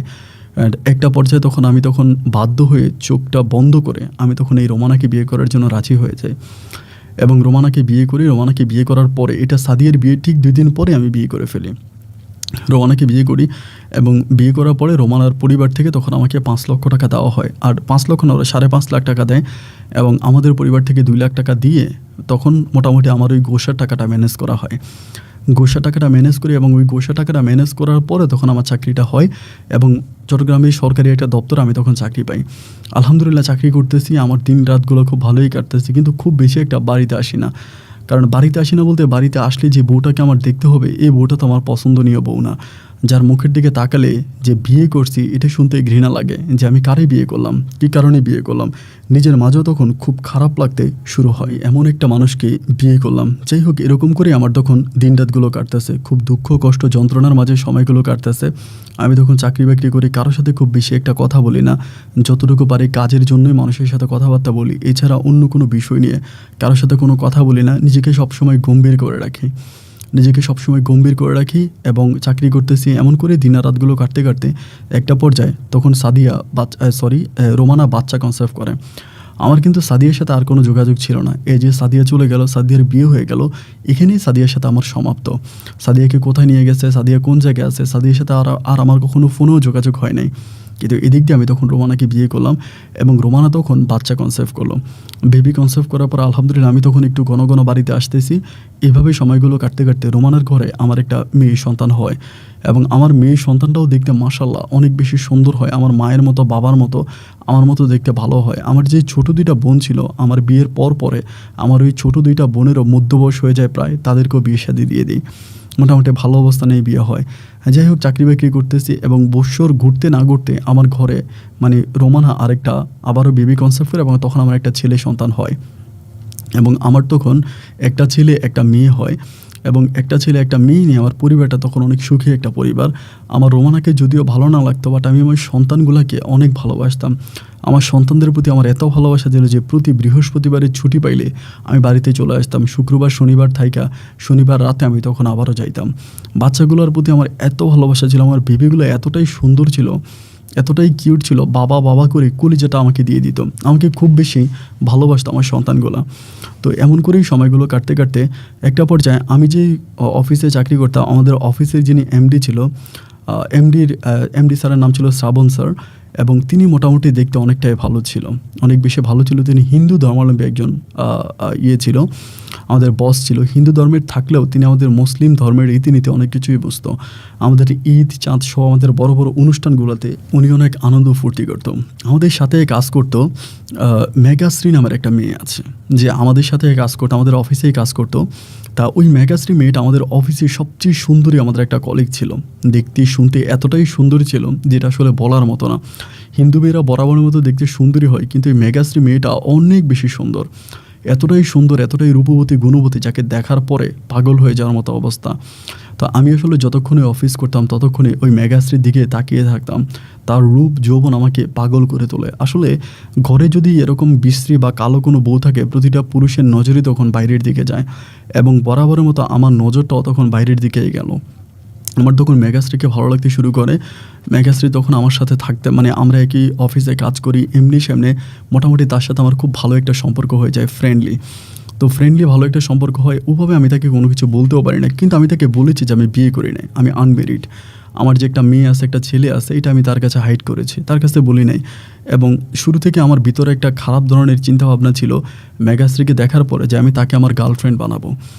সে যেহেতু বিয়ে করেন, এখনও তার বিয়ে হয় নাই, তাকে আমি আমার গার্লফ্রেন্ড বানাবো এবং তার সাথে আমার যে শারীরিক যে চাহিদাটা আছে যেটা আমি আমার বউর সাথে মিটাইতে পারি নাই এবং যেটা আমার বউ ফিল আপ করতে পারে নাই, এটা আমি মেঘাশ্রীর মাধ্যমে ফিল আপ করবো এবং মেঘাশ্রীকে আমি আমার এইভাবে আমি তাকে ইউজ করব বা তাকে আমি ব্যবহার করবো, যার জন্য আমার বিয়ের বিষয়টা আমি সম্পূর্ণভাবে তার কাছে লুকাইছি। বিয়ের বিষয়টা লুকিয়ে আমি তার সাথে আস্তে আস্তে করে সম্পর্ক তৈরি করার জন্য চেষ্টা করতেছি এবং মেঘাশ্রী আমার সাথে খুব ভালো করে মিশে সব কিছু, আমার অফিসের যত প্রবলেম, অফিসিয়াল যত কথাবার্তা বা যত কিছুই হচ্ছে সব কিছু মেঘাশ্রী আমার সাথে শেয়ার করে, আমার সাথে তার একটা মধুর সম্পর্ক তৈরি হয়। এভাবে সময়গুলো কাটতে কাটতে আমাদের অফিসের একজন কলিগ আছেন, নাম হচ্ছে সোহেল ভাই। সোহেল ভাই কক্সবাজারের মানুষ এবং তিনি যথেষ্ট সাদামাটা মনের একজন মানুষ। তিনি তখন বিষয়টা কিছুটা ডাউট করে ফেলে, বিষয়টা তিনি ডাউট করে যে আমি মেঘাশ্রীর সাথে কথা বলার জন্য চেষ্টা করি এবং মেঘাশ্রী কোথায় যায় কী করে এই জিনিসগুলো আমি ফলো করতে থাকি, মেঘাশ্রীর প্রতি আমার এক ধরনের একটা ভালো লাগা ভালোবাসা কাজ করে। এই বিষয়গুলো তিনি তখন বুঝতে পারে এবং বুঝতে পারার পরে দেন তিনি তখন একদিন আমাকে বসে সিফাত ভাই একটা কথা বলবো, আপনি তো অফিসে নতুন আসছেন বাট আমরা তো অনেক দিন ধরে কাজ করি এবং আপনি আসার পরে মেঘাশ্রীর সাথে খুব ক্লোজ হয়ে যাচ্ছেন এবং মেঘাশ্রীকে দেখে আপনার কাছে অনেক ভালো লাগে, এটা আমরা বুঝতে পারি, কারণ মেঘাশ্রী ভালো লাগার মতোই একটা মেয়ে। কিন্তু আপনি যে মেঘাশ্রীর সাথে এতটা মিশতেছেন, মেঘাশ্রীর সাথে এতটা মিশে আপনার ঠিক হচ্ছে না, কিন্তু আপনি কিন্তু ট্রান্সফার হয়ে যাবেন বান্দরবনে অথবা আপনি চাকরি থেকে ডিসমিস হয়ে যাবেন। এটা বললাম। তখন সোহেল ভাইকে বললাম যে সোহেল ভাই এটা হঠাৎ করে আপনি কী ধরনের কথা বলতেছেন, একটা অফিসের একটা কলিগ একটা মেয়ে, তাকে আমার ভালো লাগতেই পারে, আমার ভিতর থেকে তার প্রতি ভালোবাসা জাগতেই পারে, তাই বলে আমার চাকরি কেন চলে যাবে, এটা কী ধরনের কথা। সোহেল ভাই আমাকে বলে মেঘাশ্রী আপনাকে কোনো কিছু বলে নাই। আমি বললাম না, কি বলবে, কোনো কিছু বলার আছে নাকি। সোহেল ভাই তখন আমাকে বলে মেঘাশ্রী কিন্তু আমাদের বস শ্রাবণ স্যারের বউ। আমি বললাম কি, এইটা আপনি কী বলেন, শ্রাবণ স্যারের বউ? বলে হ্যাঁ, মেঘাশ্রী কিন্তু শ্রাবণ স্যারের বউ। কথাটা শোনার পরে আমি তখন চমকে উঠলাম। আমি বললাম এটা কী বললেন আপনি সত্যি বলতেছেন তো? উনি আমাকে বলে জি আমি সত্যি বলতেছি। আমি বললাম না, শ্রাবণ স্যারের না বউ আছে, বাচ্চা আছে, ফ্যামিলি আছে, এগুলো কি মেঘাশ্রী জানে না? বলে হ্যাঁ মেঘাশ্রীগুলো সব কিছুই জানে, জানার পরেও মেয়েটা শ্রাবণ স্যারকে বিয়ে করে। কারণ শ্রাবণ স্যার তার বউয়ের সাথে কমফোর্ট না। আর মেঘাশ্রীও দেখতে শুনতে মাশাআল্লাহ অনেক সুন্দরী একটা মেয়ে ছিল, হিন্দু ধর্মাবলম্বী মেয়ে হলেও তার রূপ গুণ যৌবন সব কিছু অনেক ভালো, যার জন্য শ্রাবণ স্যার তাকে বিয়ে করে। এটা আমাদের অফিসের কেউ জানে না, প্রায় বেশিরভাগ মানুষ এটা অজানা, যেটা আপনিও জানেন না, যেটা আপনাকে জানাই দিলাম। সুতরাং আপনি মেঘাশ্রীর সাথে মিশলে বা মেঘাশ্রীর সাথে কথা বলে যদি কোনোদিনও শ্রাবণ স্যারের চোখে বা নজরে পড়ে যান, তাহলে কিন্তু আপনার চাকরি চলে যাওয়ার সম্ভাবনা অনেক বেশি। সোহেল ভাই আমাকে এটা বলে সতর্ক করে দিল। সোহেল ভাইয়ের কথা শোনার পরে আমি তখন মেঘাশ্রীর সাথে খুব বেশি একটা কথা বলি না, কারণ আমার চাকরি যদি চলে যায় তাহলে তো আমি বিপাকে পড়ে যাব। কারণ আমার তো সন্তানাদি আছে, আমার বউ আছে, ফ্যামিলি আছে, মা আছে, বাবা আছে। এখন চাকরি চলে গেলে তো আমি টেনশনে পড়ে যাব। এই জন্য আমি তখন আর মেঘাশ্রীর সাথে খুব বেশি একটা কথা বলি না।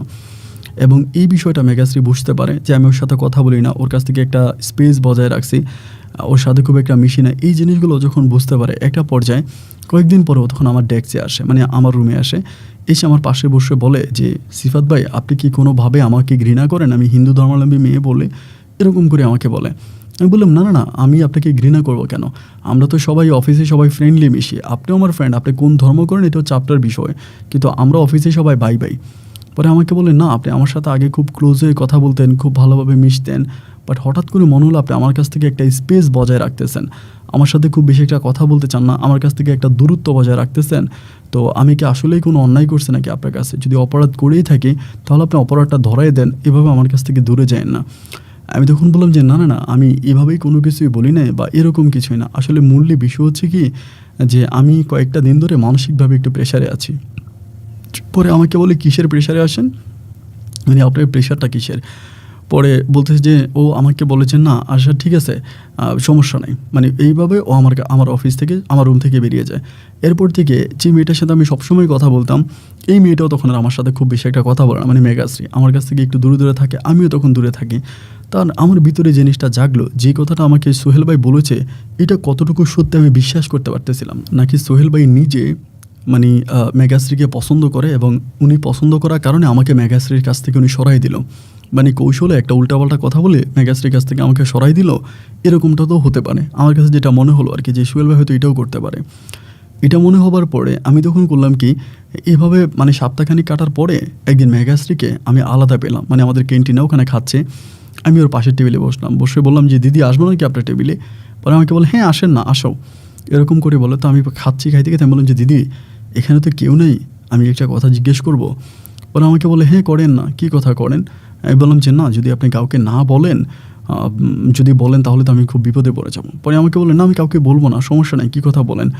আমি বললাম আপনি কি শ্রাবণ স্যারকে বিয়ে করেছেন? শ্রাবণ স্যার কি আপনার হাজব্যান্ড? এটা বলার পরে সে তখন নিজের দিকে তাকে আসে, মাথাটার উপরে তুলতেছে না। যখন সে মাথা উপরে তোলে না, আমি তখন বুঝে গেলাম যে হ্যাঁ কথাটা সত্য।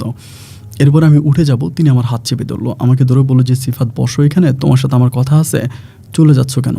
তুমি না আমাকে একটা প্রশ্ন করেছিলা? আমি বললাম যে হ্যাঁ প্রশ্ন করেছিলাম, কিন্তু মানে এখন তো আসলে আমার কাছে মনে হয় যে প্রশ্নটা করেছিলাম এটার অ্যান্সার আমি পেয়ে গেছি। পরে আমাকে বলে অ্যান্সারটা কী পাইছো? আমি বললাম যে অ্যান্সারটা পাইছি এটা যে হ্যাঁ আপনি শ্রাবণ স্যারকে বিয়ে করেছেন, শ্রাবণ স্যার আপনার হাজব্যান্ড। পরে আমাকে বলে শুধু এটাই কি অ্যান্সার? আমি বললাম যে হ্যাঁ আমার তো এটাই অ্যান্সার মনে হলো। পরে আমাকে বলতেছে সিফাত তুমি তো অনেক দিন ধরে আমার সাথে আছো, আমরা একই অফিসে কাজ করি, আমার দিকে তাকালে কি তোমার কাছে মনে হয় যে আমি কোনো মেরিড মেয়ে, কোনো বিবাহিতা মেয়ে? আমি বললাম আসলে মেরিড বিবাহিতা কি বলবো, আমার কাছে তো তাই মনে হয়েছে আপনি মেরিড, কারণ আপনি তো মানে না বললেও এটা আমি বুঝে গেছি। পরে আমাকে বলে তুমি কি আজকে রাতে আমাকে একটু সময় দিতে পারো, আমরা কি ফোনে একটু 10-15 মিনিট কথা বলতে পারি, সরাসরি না? এমন আচ্ছা ঠিক আছে সমস্যা নেই, আপনি রাতে ফোন দিয়েন। এরপরে কথাবার্তা বলে আমি তখন সারাটা দিন খুব টেনশনের মধ্যে আছি যে আল্লাহ জানে আমাকে ফোন করে আবার কি বলে, আবার বিষয়টা শ্রাবণ স্যারকে বলে দেয় কিনা, কারণ শ্রাবণ স্যার খুব রাগী একটা মানুষ। যদি কখনোই বুঝতে পারে যে মেঘাশ্রীর সাথে আমি কথা বলেছি বা এরকম কোনো কিছু, তাহলে কিন্তু আমার খুব ক্ষতি করে ফেলবে আমার অফিসে। এই জন্য আমি সারাদিন একটা ভয়ের মধ্যে ছিলাম। অ্যান্ড এরপরে ও তখন বাসায় গেল, অ্যান্ড বাসায় যাওয়ার পরে আমাকে রাত 9:30টার দিকে কল দিল। আমি তখন মানে আমি আমার মেসে আমি রিসিভ করলাম। পরে আমাকে বলতেছে যে সিফাত তোমার আশেপাশে কেউ আছে? আমি বললাম যে না কেউ নেই। তা বলে একটু সাইডে আসো। পরে আমি সাইডে গেলাম। দেন আমাকে বলে আজকে তুমি হঠাৎ করে দুপুরবেলা আমাকে এই প্রশ্নটা কেন করলা যে আমি শ্রাবণ স্যারকে বিয়ে করছি কিনা বা শ্রাবণ স্যার আমার হাজব্যান্ড কিনা, এই প্রশ্নটা কেন করলা? আমি বললাম যে প্রশ্নটা আমি এই কারণেই করলাম, আমি লোকমারফতে শুনেছি যে শ্রাবণ স্যারের সাথে তোমার একটা সম্পর্ক আছে বা আপনার একটা সম্পর্ক আছে, এই জন্য।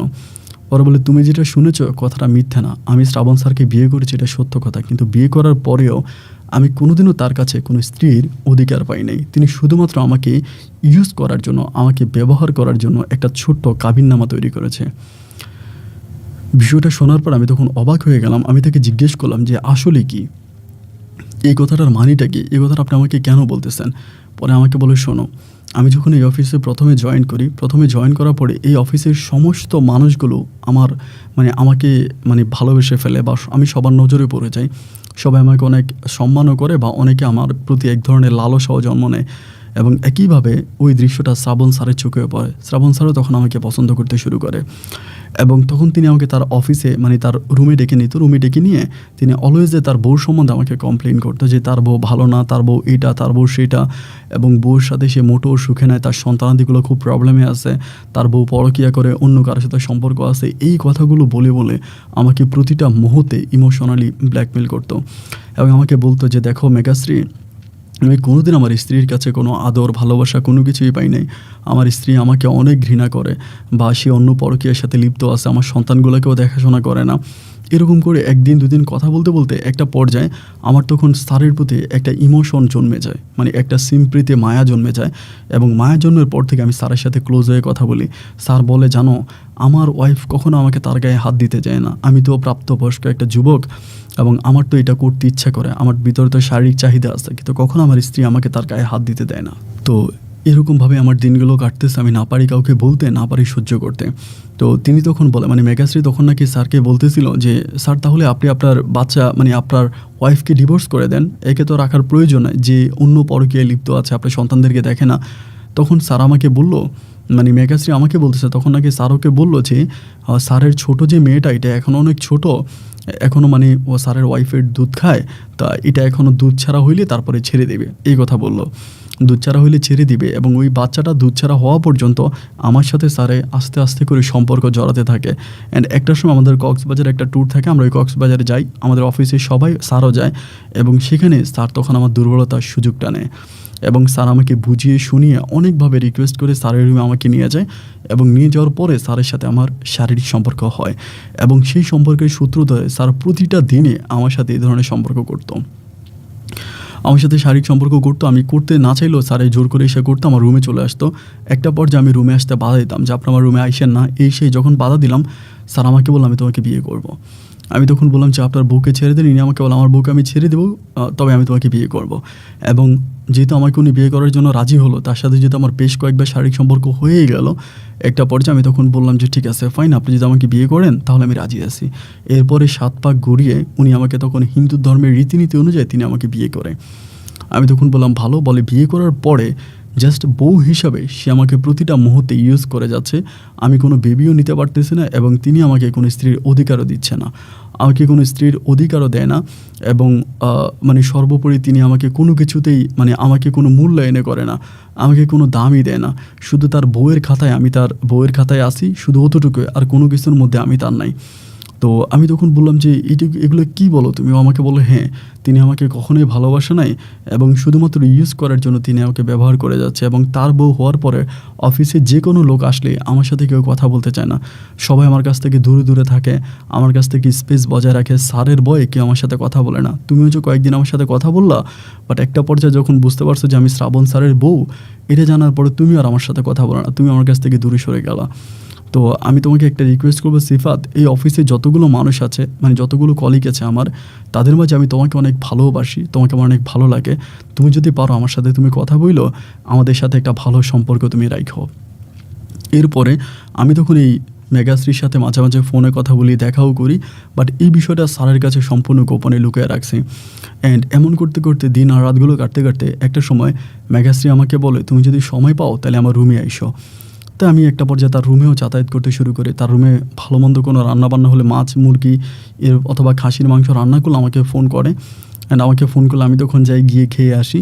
তা মোটামুটি তখন মেঘাশ্রীর সাথে আমার খুব মধুর একটা সম্পর্ক হয়। ওইখানে আমার একটা ছেলে একটা মেয়ে সহ আমার বউ রোমানা গ্রামের বাড়িতে খুব ভালোই আছে। আমি তখন পর্যন্ত কিন্তু মেঘাশ্রীকে আমার ওই বউয়ের বিষয় আর সন্তানের বিষয়টা সম্পূর্ণ লুকিয়ে রাখে, আমি কোনোভাবেই কোনো কিছু বলি না। অ্যান্ড এমন করে সময়গুলো কাটতে কাটতে 1 দিন 2 দিন 3 দিনে অলওয়েজে আমি মেঘাশ্রীর রুমে যেতে যেতে এক পর্যায়ে মেঘাশ্রীর সাথে আমার একটা সম্পর্ক হয়ে যায়, যেটা সত্যি অবৈধ সম্পর্ক, শারীরিক সম্পর্ক বলা চলে। আমি তো তার প্রতি আগ থেকে আকর্ষণ ছিল, তার প্রতি আমার একটা নেশা কাজ করতো, তাকে আমার ভালো লাগতো এবং ভালো লাগার সূত্র থেকে তার সাথে আমার এই সম্পর্কটা হয়। আমি তার সাথে শারীরিক সম্পর্কে লিপ্ত হই। এরকম করে 1 দিন 2 দিন 3 দিন কাটতে কাটতে স্যারও আসতো, আমিও যাইতাম এবং দুজনের যাতায়াতের মধ্যে আমার কাছে তখন এই বিষয়টা অন্যরকম খারাপ লাগতে শুরু হয় যে আমিও যাচ্ছি, স্যারেও আসতেছে। আমি তখন মেঘাশ্রীকে ডিরেক্টলি বললাম যে মেঘাশ্রী তুমি মুসলমান হয়ে যাও, আমি তোমাকে বিয়ে করব। আমার পরিকল্পনা ছিল এরকম যে আমি মেঘাশ্রীকে বিয়ে করব, ও যদি মুসলমান হয়ে যায়, প্রয়োজন আমার 2টা বউ থাকবে। আমার 2টা বউ থাকলে তো কোনো সমস্যা নাই, রোমানা আমার একটা বউ থাকবে এবং মেঘাশ্রীকে আমি মুসলমান বানিয়ে আমি তার নাম রাখবো অন্যটা এবং আমি তাকে বিয়ে করে আমার মতো করে রাখবো। এবং মেঘাশ্রীও তখন আমার কথা মতো ও আমাকে বিয়ে করার জন্য রাজি হয়। ও বলে আচ্ছা ঠিক আছে, সমস্যা নাই, আমি তোমাকে বিয়ে করব। এবং তখন পর্যন্ত কিন্তু আমি আমার বিয়ের বিষয়টা মেঘাশ্রীকে বললাম না। এক পর্যায়ে আমি তাকে হুজুর ডেকে কলমা পড়াই, কলমা পড়িয়ে আমি তাকে আইনত বিয়ে করি। এবং আমি তাকে বিয়ে করার পরে আমি তখন রোমানাকে বললাম যে রোমানা তুমি এখান থেকে ট্রান্সফার হয়ে যাবা, তুমি অ্যাপ্লিকেশন করো। রোমানা তখন অ্যাপ্লিকেশন করলেও ট্রান্সফার হয়ে যাবে, কিন্তু আমাদের স্যার ওকে ট্রান্সফার লেটার দিচ্ছে না, মানে শ্রাবণ স্যার ওকে ট্রান্সফার দিবে না। শ্রাবণ স্যার কোনোভাবেই ট্রান্সফার দেবে না। এরপরে রোমানা উপরের মহলের স্যারদের সাথে আলোচনা করলো, আমাদের ডিজের সাথে আলোচনা করলো, করার পরে তখন থেকে রোমানা তখন ট্রান্সফার হয়ে মানে মেঘাশ্রী তখন ট্রান্সফার হয়ে গেল। ট্রান্সফার হয়েও তখন চট্টগ্রাম থেকে ডিরেক্টলি চলে গেলো আমাদের কক্সবাজারের ব্রাঞ্চে চলে গেল এবং ও কক্সবাজার চলে যাওয়ার পরে আমি তখন রয়ে গেলাম ঢাকাতে, চট্টগ্রামে। আমিও মাঝে মাঝে কক্সবাজার যাচ্ছি, ওর কাছে থাকতেছি, আবার আমিও চলে আসতেছি। এরকম করে আমাদের দুজনের মাঝে সম্পর্কটা তৈরি হচ্ছে। এইখান থেকে ও যখন ট্রান্সফার হয়ে চলে গেল কক্সবাজারে, তখন থেকে সে আর আমার ওই শ্রাবণ স্যারকে কোনো সুযোগ দিচ্ছে না। শ্রাবণ স্যারকে তখন ডিরেক্টলি ওইখান থেকে বিদায় করে দিল, মানে এবং ওদের ধর্ম অনুযায়ী যেভাবে ছেড়ে দেওয়া উচিত ওভাবেই কিন্তু শ্রাবণ স্যারকে ছেড়ে দিল। বাট শ্রাবণ স্যার কিন্তু তারপরেও সন্দেহ করে গেল যে কী ব্যাপার, মেঘাশ্রী কেন হঠাৎ করে এরকম পরিবর্তন হয়ে গেল, তাকে ছেড়ে দিল এবং এখান থেকে ট্রান্সফার হয়ে কক্সবাজার চলে গেল। এই বিষয়গুলো তখন স্যারকে অনেক বেশি টেনশনের মধ্যে ফেলে দেয়, অনেকটা টেনশনের মধ্যে ফেলে দেয়। স্যার তখন খুব বেশি টেনশন করে আর ইনকোয়ারি করতে থাকে যে মূল ঘটনাটা কী। এরকম করতে করতে যেহেতু একটা বিষয় আসলে দীর্ঘদিন লুকিয়ে থাকা যায় না এবং ওর সাথে আমার বিষয়টা আমাদের অফিসেরও 2-1 মানুষ মোটামুটি জানাজানি হয়ে গেছে এবং এমতো অবস্থায় স্যার তখন পুরোপুরিভাবে বিষয়টা জেনে গেল। স্যার এটা জেনে গেল যে মেঘাশ্রী শুধুমাত্র আমার কারণেই স্যারকে ছেড়ে দিল এবং স্যারকে ছেড়ে দিয়ে সে কক্সবাজারে ট্রান্সফার হয়ে গেল এবং মেঘাশ্রীকে আমি মুসলিম বানিয়েছি, তাকে আমি বিয়ে করেছি। এটা স্যার তখন বুঝে গেছে এবং স্যার বুঝে যাওয়ার পরেও কাল সাপের মতো স্যার আমাকে কোনো কিছুই বলে না, জাস্ট সুযোগের অপেক্ষা আছে যে কোন সুযোগে আমাকে ধরা যায়। এরকম করে বেশ কয়েকদিন কেটে গেল। আমি মেঘাশ্রীর কাছে যাচ্ছি আসতেছি, আমি কক্সবাজারে গেলে ওর সাথেই থাকি, 3 দিন 4 দিন ওর সাথে থাকি, আবার চট্টগ্রামে এসে অফিস করি। মানে সব কিছু খুব ভালো করেই কাটতেছে। মেঘাশ্রীও কোনো কিছু বুঝতে পারে না যে এরকম ঘটনাগুলো। আবার আমার ফ্যামিলিতে আমার বউকে আমার বাচ্চাকে আমি সম্পূর্ণ ধরে রাখছি। এভাবে প্রায় মাস 4 কাটার পরে একদিন স্যার আমাকে তার বাসায় দাওয়াত দিল। শ্রাবণ স্যার আমাকে দাওয়াত দিল যে সিফাত, আজকে তুমি একটু আমার বাসায় আইছো, তোমার সাথে আমার কথা আছে, এটা আমাকে বললো। তো আমি তো আসলে তখন থেকে মাইন্ডের মধ্যে ছিলাম যে স্যার আমাকে অবশ্যই মেঘাশ্রীর কথাই জিজ্ঞেস করবে। আমি জানি যেহেতু মেঘাশ্রীর সাথে আমি একটু কথাবার্তা বলতাম অফিসে, এটাও স্যার দেখতে পাইছে, সম্ভবত এটার বিষয়ে কথা বলবে। আমি তখন স্যারের বাসায় গেলাম। বাসায় যাওয়ার পরে স্যার আমাকে বললো যে সিফাত, আমি অফিসে যতগুলো কলিগ আছে তাদের মাঝে তোমাকে অনেক স্নেহ করি, ছোটো ভাইয়ের মতো তোমাকে দেখি, তোমার প্রতি আমার অনেক সিম্প্রীতি ভালোবাসা কাজ করে। আচ্ছা তুমি কি আমাকে মেঘাশ্রীর বিষয়ে কোনো কিছু বলতে পারো? আমি তখন বললাম না স্যার, আমি তো আসলে তেমন কিছু জানি না। ওনার সাথে আমার একটা ফ্রেন্ডলি সম্পর্ক ছিল, ভালো সম্পর্ক ছিল, বাট উনি যে ট্রান্সফার হয়ে যাবে উনি এটা আমাকে নিজেও বলে নাই। তিনি নিজেও বলেন যে তিনি এখান থেকে ট্রান্সফার হয়ে কক্সবাজার চলে যাবে, আমাকে নিজেও বললো না, কিন্তু উনি ট্রান্সফার হয়ে গেল। তো স্যার আমাকে তখন বলে যে ওই যে ট্রান্সফার হয়ে গেল, তুমি জানতা না? আমি বললাম যে না, আমি জানতাম না। পরে আমাকে বলে যে সিফাত, তুমি কি তাকে বিয়ে করছো? আমি তখন বললাম যে স্যার, মানে আমি তখন আর কোনো কিছু বলি না, জাস্ট চুপচাপ। পরে আমাকে বলে যে সত্য কথা বলো, তুমি তাকে বিয়ে করছো? আমি তখন নিচের দিকে তাকাই আছে। আমাকে বলে তুমি কি মুসলিম একটা ছেলে, যদি মুসলিম হয়ে থাকো তাহলে সত্য কথা বলবা, তুমি তাকে বিয়ে করছো? আমি বললাম জি স্যার, বিয়ে করছি।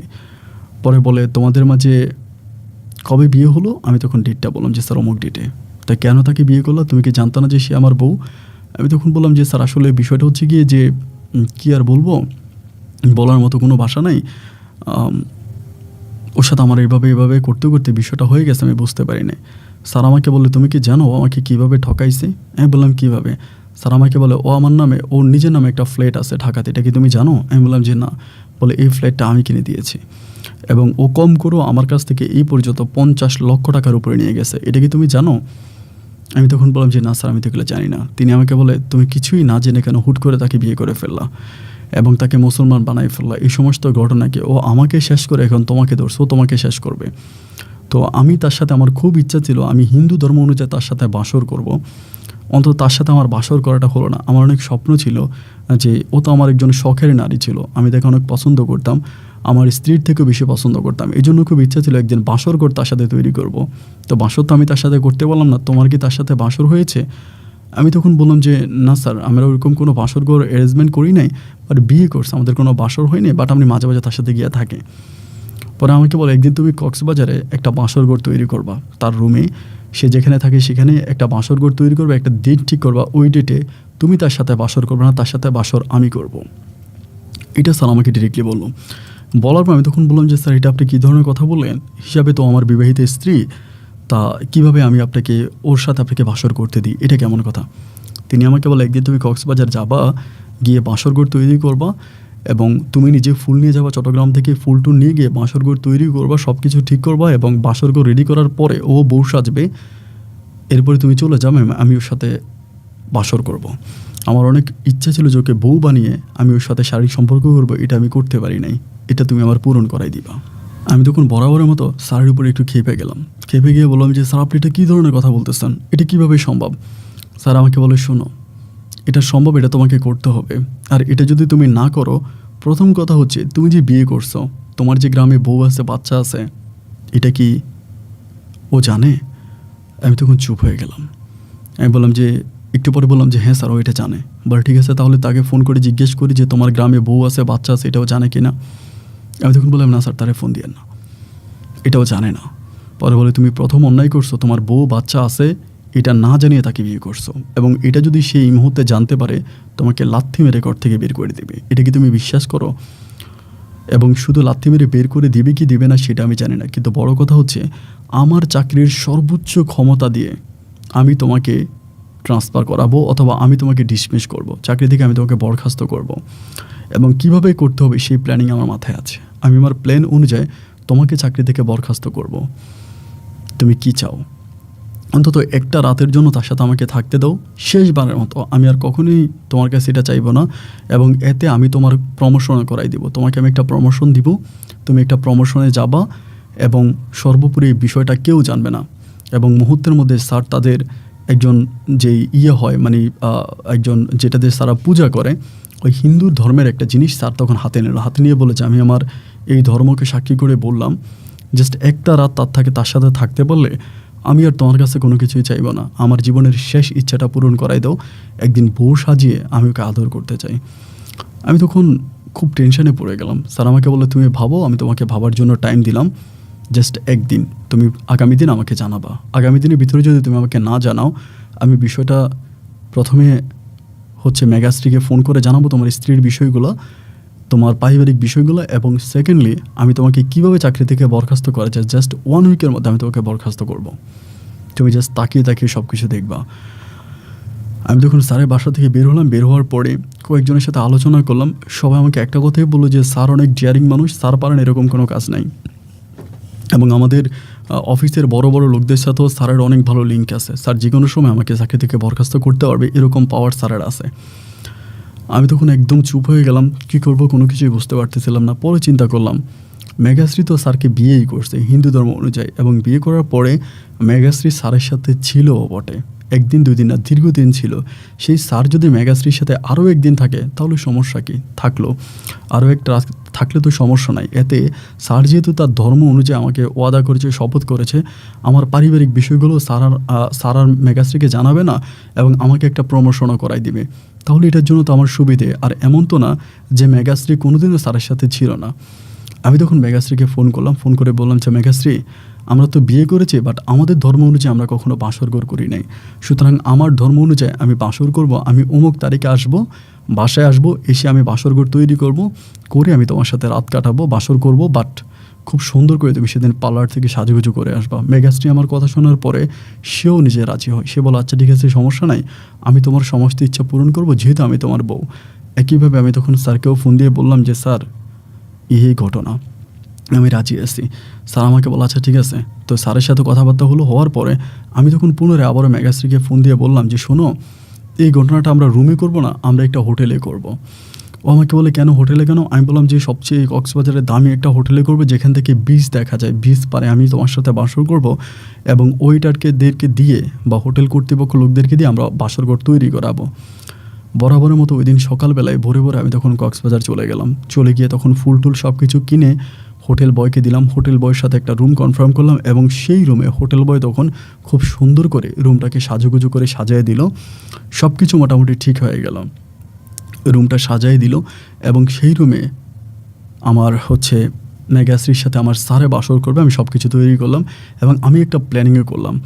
সব কিছু ঠিকঠাক করার পরে আমি তখন রোমানা তখন রেডি হলো, আমিও রেডি। ওকে আমি বউ সাজাইলাম, পার্লার থেকে সাজিয়ে আনলাম। স্যারও তখন কক্সবাজারে চলে আসছে এবং স্যারও একটা রুম নিয়ে স্যারের মতো করে আছে। আমি এবার স্যারকে এটাও বলেছি যে রোমানা যদি কোনো মামলা মোকদ্দমা করে, স্যার আমাকে বলে আমার নামে মামলা মোকদ্দমা করবে না, আর আমার নামে মামলা করে ও টিকতে পারবে না, তুমি শুধু তোমাকে সেভ রাখো, আমারটা বাদ দাও। দেন এই কথা বলার পরে স্যার তখন করলো কি, গেল স্যারের সাথে আমার ফোনে কথা হলো। রোমানাও তখন মেঘাশ্রীও তখন সাজলো, ও রুমের ভিতরে সাজগুজু সব কিছু কমপ্লিট করে তখন বাসর করে বসলো।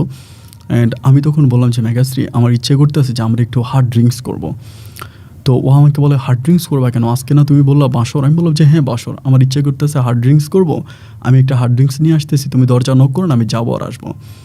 পরে আমাকে বলতেছে যে যাবো আর আসবা, তাড়াতাড়ি আসবা? তো আমি বললাম জি জি আমি তাড়াতাড়ি আসবো। এই কথা বলে আমি তখন রুম থেকে বের হইলাম এবং বের হয়ে আমি তখন স্যারকে ফোন দিলাম যে স্যার দরজা খোলা আছে, আপনি যান। আমি তখন নিচে নেমে গেলাম এবং স্যার তখন তার মতো করে স্যার তখন উপরে গেল, বা স্যার কী গেল না গেল আমি জানি না। আমি ওখান থেকে আসার পরে মোবাইল ফোনটা বন্ধ করে দিলাম। সারা রাত আর ফোনটা চালাইলাম না। খুব কষ্ট হচ্ছিল, আমি সারাটা রাত খুবই কষ্টে কাটিয়েছি, আসলে বলে বোঝাতে পারবো না এই কষ্টের কথা। সকালবেলা ফোনটা অন করলাম, অন করার পরে দেখলাম যে মেঘাশ্রী আমাকে একটা কলও দেয় নাই। আমি স্যারকে কল দিলাম, স্যারের নাম্বারে রিং বাজতেছে কিন্তু স্যার রিসিভ করে না। রোমানার নাম্বারে কল দিতে ভয় পাচ্ছি, আমি রোমানার নাম্বারে কল দিচ্ছি না, কিন্তু রোমানা নিচেও আমাকে কোনো কল দেয় না।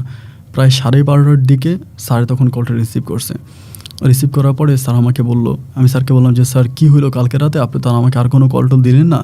স্যার আমাকে বললো তুই তো মোবাইল ফোন বন্ধ করে রাখছিস, আমি আর তোকে কল দিব কেন? তাই আমি বললাম যে মেঘাশ্রী কোথায়? বলো ও তো ওর বাসায় আছে। তাই আমি বললাম যে ওর বাসায়? আমি কি ও বাসায়? বললাম যে হ্যাঁ ও বাসায়। আমি তখন আস্তে আস্তে করে ওর বাসার দিকে গেলাম। মনের ভিতর ভয় কাজ করতেছে যে আল্লাহ জানে কী হয়। স্যারের কথাবার্তাগুলো কিন্তু আমার কাছে অনেক সন্দেহজনক মনে হচ্ছিল। তারপরে মেঘাশ্রী বাসায় গেলাম। বাসায় যাওয়ার পরে ও একদম অন্য দিনের মতো বরাবর বসে আছে। আমি তখন ওকে বললাম যে মেঘাশ্রী তুমি হোটেল থেকে কখন আসলা? ও আমাকে বলে যে যখনই আসলাম। কী হয়েছে? আমি বললাম যে আসলে কালকে রাতে একটা ঘটনা ঘটে গেছে, আমি তোমাকে কীভাবে বলবো? ও আমাকে বলে কী হয়েছিল? এবং আমি তো হার্ড ড্রিঙ্কস আনার জন্য একটা জায়গায় গেছিলাম, ওখান থেকে আসার সময় পুলিশ আমাকে ধরে বসছে এবং হার্ড ড্রিঙ্কস সহ পুলিশ আমাকে ধরার পরে পুলিশ আমাকে থানাতে নিয়ে যায়। সারাটা রাত আমাকে থানাতে রাখে, সকালবেলা ছেড়ে দেয়। সকালবেলা ছাড়ার পর আমি তো হোটেলে যাই এবং হোটেলে গিয়ে তোমাকে পাই না। দেন পরে জানতে পারি তুমি বাসায় আসছো বা বাসায় তোমাকে দেখতে আসি। এটা বলার পরেও তখন পায়ের জুতাগুলো আমাকে ঠাস ঠাস করে মারতে শুরু করে। আমি তখন বললাম কী এবার তোমাকে মারতেছো কেন? আমাকে বলতেছে তোর ভাগ্য ভালো, শুধু তোর সন্তানের মুখের দিকে তাকিয়ে, তোর বউয়ের মুখের দিকে তাকিয়ে আমি তোকে মাফ করে দিলাম। তোর মতো লম্পট প্রতারকের চেহারা আমি আজকের পর থেকে আর কখনোই দেখতে চাই না। তুই এখান থেকে চলে যা। আমি তখন বললাম মানে আমার ভুল হয়ে গেছে, তুমি এভাবে কেন বলতেছো? আমাকে বলে তুই এখান থেকে চলে যা, আজকের পর থেকে আমি কখনোই আর তোর চেহারা দেখতে চাই না। সেখান থেকে সে আমাকে বিদায় করে দিল। আমি চলে আসলাম, আমাকে বিদায় করে দিল। আমি সেখান থেকে বাসা থেকে বেরিয়ে গেলাম। বেরিয়ে আমি তখন স্যারকে ফোন দিয়ে বললাম যে স্যার আপনি কি আমাকে কোনো কিছু বলছেন বা ওকে কি আপনি কোনো কিছু জানাইছেন? স্যার আমাকে বলে না আমি তো কোনো কিছু বলি নাই, কিন্তু আমি সর্বশেষ খবর নিয়ে জানতে পারি যে স্যার ওই রাতে শুধু স্যার একা যায় নাই, স্যারের রুমে গেছে এবং রোমানাকে ড্রিঙ্কস করাইছে। ড্রিঙ্কস করানোর পরে রোমানার সাথে স্যার শুধু একা যায় নাই, স্যারের অনেকগুলো কলিগ সহ স্যারের যে ড্রাইভার, ওই ড্রাইভারকে পর্যন্ত ওই রাতে স্যারের রুমে পাঠাইছে। মেঘাশ্রীর রুমে পাঠাইছে। মেঘাশ্রীর রুমে স্যার নিজেই গেছে, স্যারের অনেকগুলো ফ্রেন্ড ছিল তাদেরকে নিছে এবং স্যার ওই রুমের ভিতরে ওই রাতে স্যারের ড্রাইভারকেও নিয়ে গেছে। মেঘাশ্রী যদিও অন্যরকম অবস্থায় ছিল, ওকে কীভাবে অজ্ঞান করেছে আমি সেটা আসলে ক্লিয়ার জানি না, বাট হোটেল বয়ের মাধ্যমে জানতে পারলাম সব শেষ। ওদের সিসি ক্যামেরায় যেটা দেখলাম যে অনেকগুলো লোক রুমে ঢুকছে এবং রুম থেকে বের হয়েছে। এরপরে মেঘাশ্রীর সাথে আমার আর কোনো যোগাযোগ হয়নি। মেঘাশ্রীর এক দূর সম্পর্কের খালা থাকতো ইন্ডিয়াতে। এই ঘটনার পরে মেঘাশ্রী চাকরি থেকে রিটায়ার্ড হয়। রিটায়ার্ড হয় বলতে চাকরি ছেড়ে দেয়। চাকরি ছেড়ে দিয়ে ও তখন নিজে হচ্ছে ইন্ডিয়াতে চলে যায়, দিল্লিতে চলে যায় এবং সেখানে ওর খালাম্মার সাথে গিয়ে ও তখন রেস্টুরেন্ট বিজনেস করে। এবং এই যে ঘটনাগুলি, সম্পূর্ণ ঘটনাগুলো আমার পরিবারের কাছে সব জানিয়ে দেয়। আমার বউ রোমানাকে সব কিছু বলে দেয় যে আমি এরকম একটা মেয়ের সাথে এরকম করছি, সব কিছু রোমানাকে বলে দেয়। এবং রোমানাকে বলে দেওয়ার পরে রোমানা আমাকে ছেড়ে চলে যায়। আমার একটা সন্তান, আমার একটা ছেলে আর একটা মেয়ে রেখে রোমানা তখন আমাকে ছেড়ে দেয়। এবং একইভাবে আমি চাকরির মধ্যে এতটাই অতিষ্ঠ হয়ে যাচ্ছিলাম যে আমি এই চাকরিটা কন্টিনিউ করতে পারতেছিলাম না। ট্রান্সফারের জন্য আমি বারবার দরখাস্ত করি, কিন্তু আমার ট্রান্সফার হয় না। 1 দিন 2 দিন 3 দিন এমন করতে করতে একটা সময় চাকরি থেকে আমাকে সাময়িকভাবে বরখাস্ত করে দেওয়া হয়। এবং এই বরখাস্তটা আমার স্যার নিজেই করে। বরখাস্ত হওয়ার পরে আমি তখন এখান থেকে বের হয়ে যাই। সাময়িকভাবে বরখাস্ত আজকে প্রায় 4.5 থেকে 5 বছরের মতো হয়ে গেল। আমি আর জয়েন করতে পারলাম না। আমি যখনই জয়েনিং লেটার পাঠাই, যখনই জয়েন হওয়ার জন্য অ্যাপ্লিকেশন করি, তখন বিভিন্ন অজুহাতে আমার জয়েনিংটাকে ক্যান্সেল করাই দেয়। একটা পর্যায়ে আমি সর্বশেষ নিজেই রিটায়ার্ড হই এবং নিজেই চাকরি ছেড়ে দিই। চাকরি ছেড়ে দিয়ে আমি সরকারের দপ্তর থেকে কিছু টাকা পাই, পেনশনের টাকাগুলো দিয়ে আমি তখন আমার আব্বা আম্মাকে একটা ঘর বানিয়ে দিই। আমার আব্বা আম্মা থাকার জন্য একটা ঘর বানাই এবং আমি সর্বশেষ বেসরকারি একটা ছোট্ট কোম্পানিতে চাকরি নিই। আমি এই মুহূর্তে বেসরকারি একটা ছোটো কোম্পানিতে চাকরি করতেছি, চট্টগ্রামে থাকতেছি। এবং আমার বাবা মায়ের জন্য একটা বাড়ি বানাইছি, একটা বাড়ি বানিয়ে পেনশনের টাকা দিয়ে বাড়ি বানাইছি। সেই বাড়িতে আমার ছেলে মেয়ে থাকে, আমার মা বাবা থাকে। আমার বোনগুলো মাঝে মাঝে আসে, তারাও বেড়ায়। তো আমি মেঘাশ্রীকেও হারালাম, আমি রোমানাকেও হারাইলাম, আমি সাদিয়াকেও হারাইলাম। সব হারিয়ে আমি এক মানবতার জীবনযাপন করছি। একটা সরকারি চাকরি করতাম, বাংলাদেশের হাই র্যাঙ্কের একটা চাকরি, সেই চাকরিটাও হারালাম। যে শ্রাবণ স্যার আমার সাথে এত বড় বেইমানি করলো, প্রতারণা করলো, তার কোনো বিচার আমি পাইলাম না। আমার কথা কেউই শুনলো না, কারণ তিনি আমার এমডি, তিনি আমার স্যার। তিনার কথার উপরে সবাই গুরুত্ব দিল, আমার কথা কেউই শুনলো না। আমি অনেকবার স্যারের নামে কমপ্লেন করার চেষ্টা করছি, কিন্তু আমার কমপ্লেন আমার উপরের মহলের কেউ আমলে নেয়নি। আমি জুনিয়র বলে আমি সর্বক্ষেত্রে আমার সিনিয়রের কাছে হেরে গেলাম। আপন ভাই, বেশ কয়েকদিন ধরে আপনার এই গল্পগুলো শুনতেছি, আমার ভালো লাগতেছে। ভালো লাগা থেকে চিন্তা করতেছি যে আমার এই কথাগুলো আপনার কাছে বলবো। আমি জানি এটার কোনো বিচার আমি কারো কাছেই পাবো না, আমি কোনো বিচারও চাই না। শুধু মনের দুঃখ অন্যের কাছে বললে হালকা হয়, যার জন্য আপনার সাথে কথাগুলো শেয়ার করলাম। যদি আপনার কাছে মনে হয় যে এগুলো কারো কোনো উপকারে আসবে আমার কথাগুলো, তবে আপনি আমার এই কথাগুলো মাইক্রোফোনের মাধ্যমে আপনার শ্রোতা বন্ধুদেরকে শুনিয়ে দিতে পারেন। আমার তরফ থেকে আমি অনুমতি দিলাম। ভালো থাকবেন ভাই। আসসালামু আলাইকুম।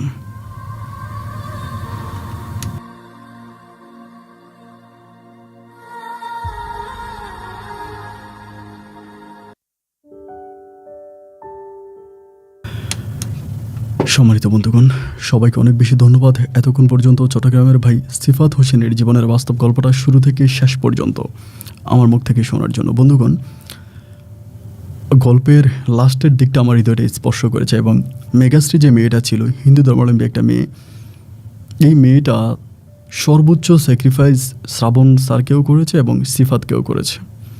এবং সর্বশেষ যে 2টা মানুষের কাছে নির্যাতিত হয়ে সবশেষ সেখান থেকে চলে যায়, বাংলাদেশটাকে ঘৃণা করে বাংলাদেশ থেকে সে চলে যায়, তার ইন্ডিয়াতে চলে যায় এবং সেখানে সে এখন ভালোই আছে, যেটা আমি সিফাতের মুখে জানতে পারলাম। একটা চরম সত্য কথা কি জানেন? পাপ কখনো বাপকেও ছাড়ে না। আপনি যদি একটা পাপ করেন, সেই পাপের প্রায়শ্চিত্ত, সেই পাপের ফসল আপনাকে ভোগ করতেই হবে। প্রথমত, এই সিফাত সাদিয়াকে বিয়ে না করে সাদিয়ার সাথে সর্বপ্রথম শারীরিক সম্পর্কে লিপ্ত হয়। একইভাবে মেঘাশ্রীকে বিয়ে করা ছাড়াই মেঘাশ্রীর সাথে শারীরিক সম্পর্কে লিপ্ত হয়। এই 2টা কাজ করে সে রোমানাকে ঠকায় এবং রোমানাকে ঠকানোর কারণেই কিন্তু আল্লাহর তরফ থেকে রোমানা তাকে ছেড়ে চলে যায়। এবং এই যে 2টা মেয়ের সাথে বিবাহ ছাড়া সে জিনা করেছে, খারাপ কাজে লিপ্ত হয়েছে, তার শাস্তি মোতাবেক এই সিফাত সারা জীবন এভাবেই থাকবে। এটাই তার পাপের শাস্তি। মনে রাখবেন, পাপ কখনো বাপকেও ছাড়ে না। বন্ধুরা, এই গল্প নিয়ে যদি আপনাদের ব্যক্তিগত আরও কোনো মতামত থেকে থাকে কমেন্ট বক্সে লিখবেন, আমি চেষ্টা করবো রিপ্লাই করার জন্য। সবাই ভালো থাকবেন, সুস্থ থাকবেন, এই শুভকামনায় আজকের মতো এখানেই বিদায়। দেখা হবে অন্য দিন অন্য কারো বাস্তব জীবনের গল্প নিয়ে। আল্লাহ হাফেজ অ্যান্ড আসসালামু আলাইকুম।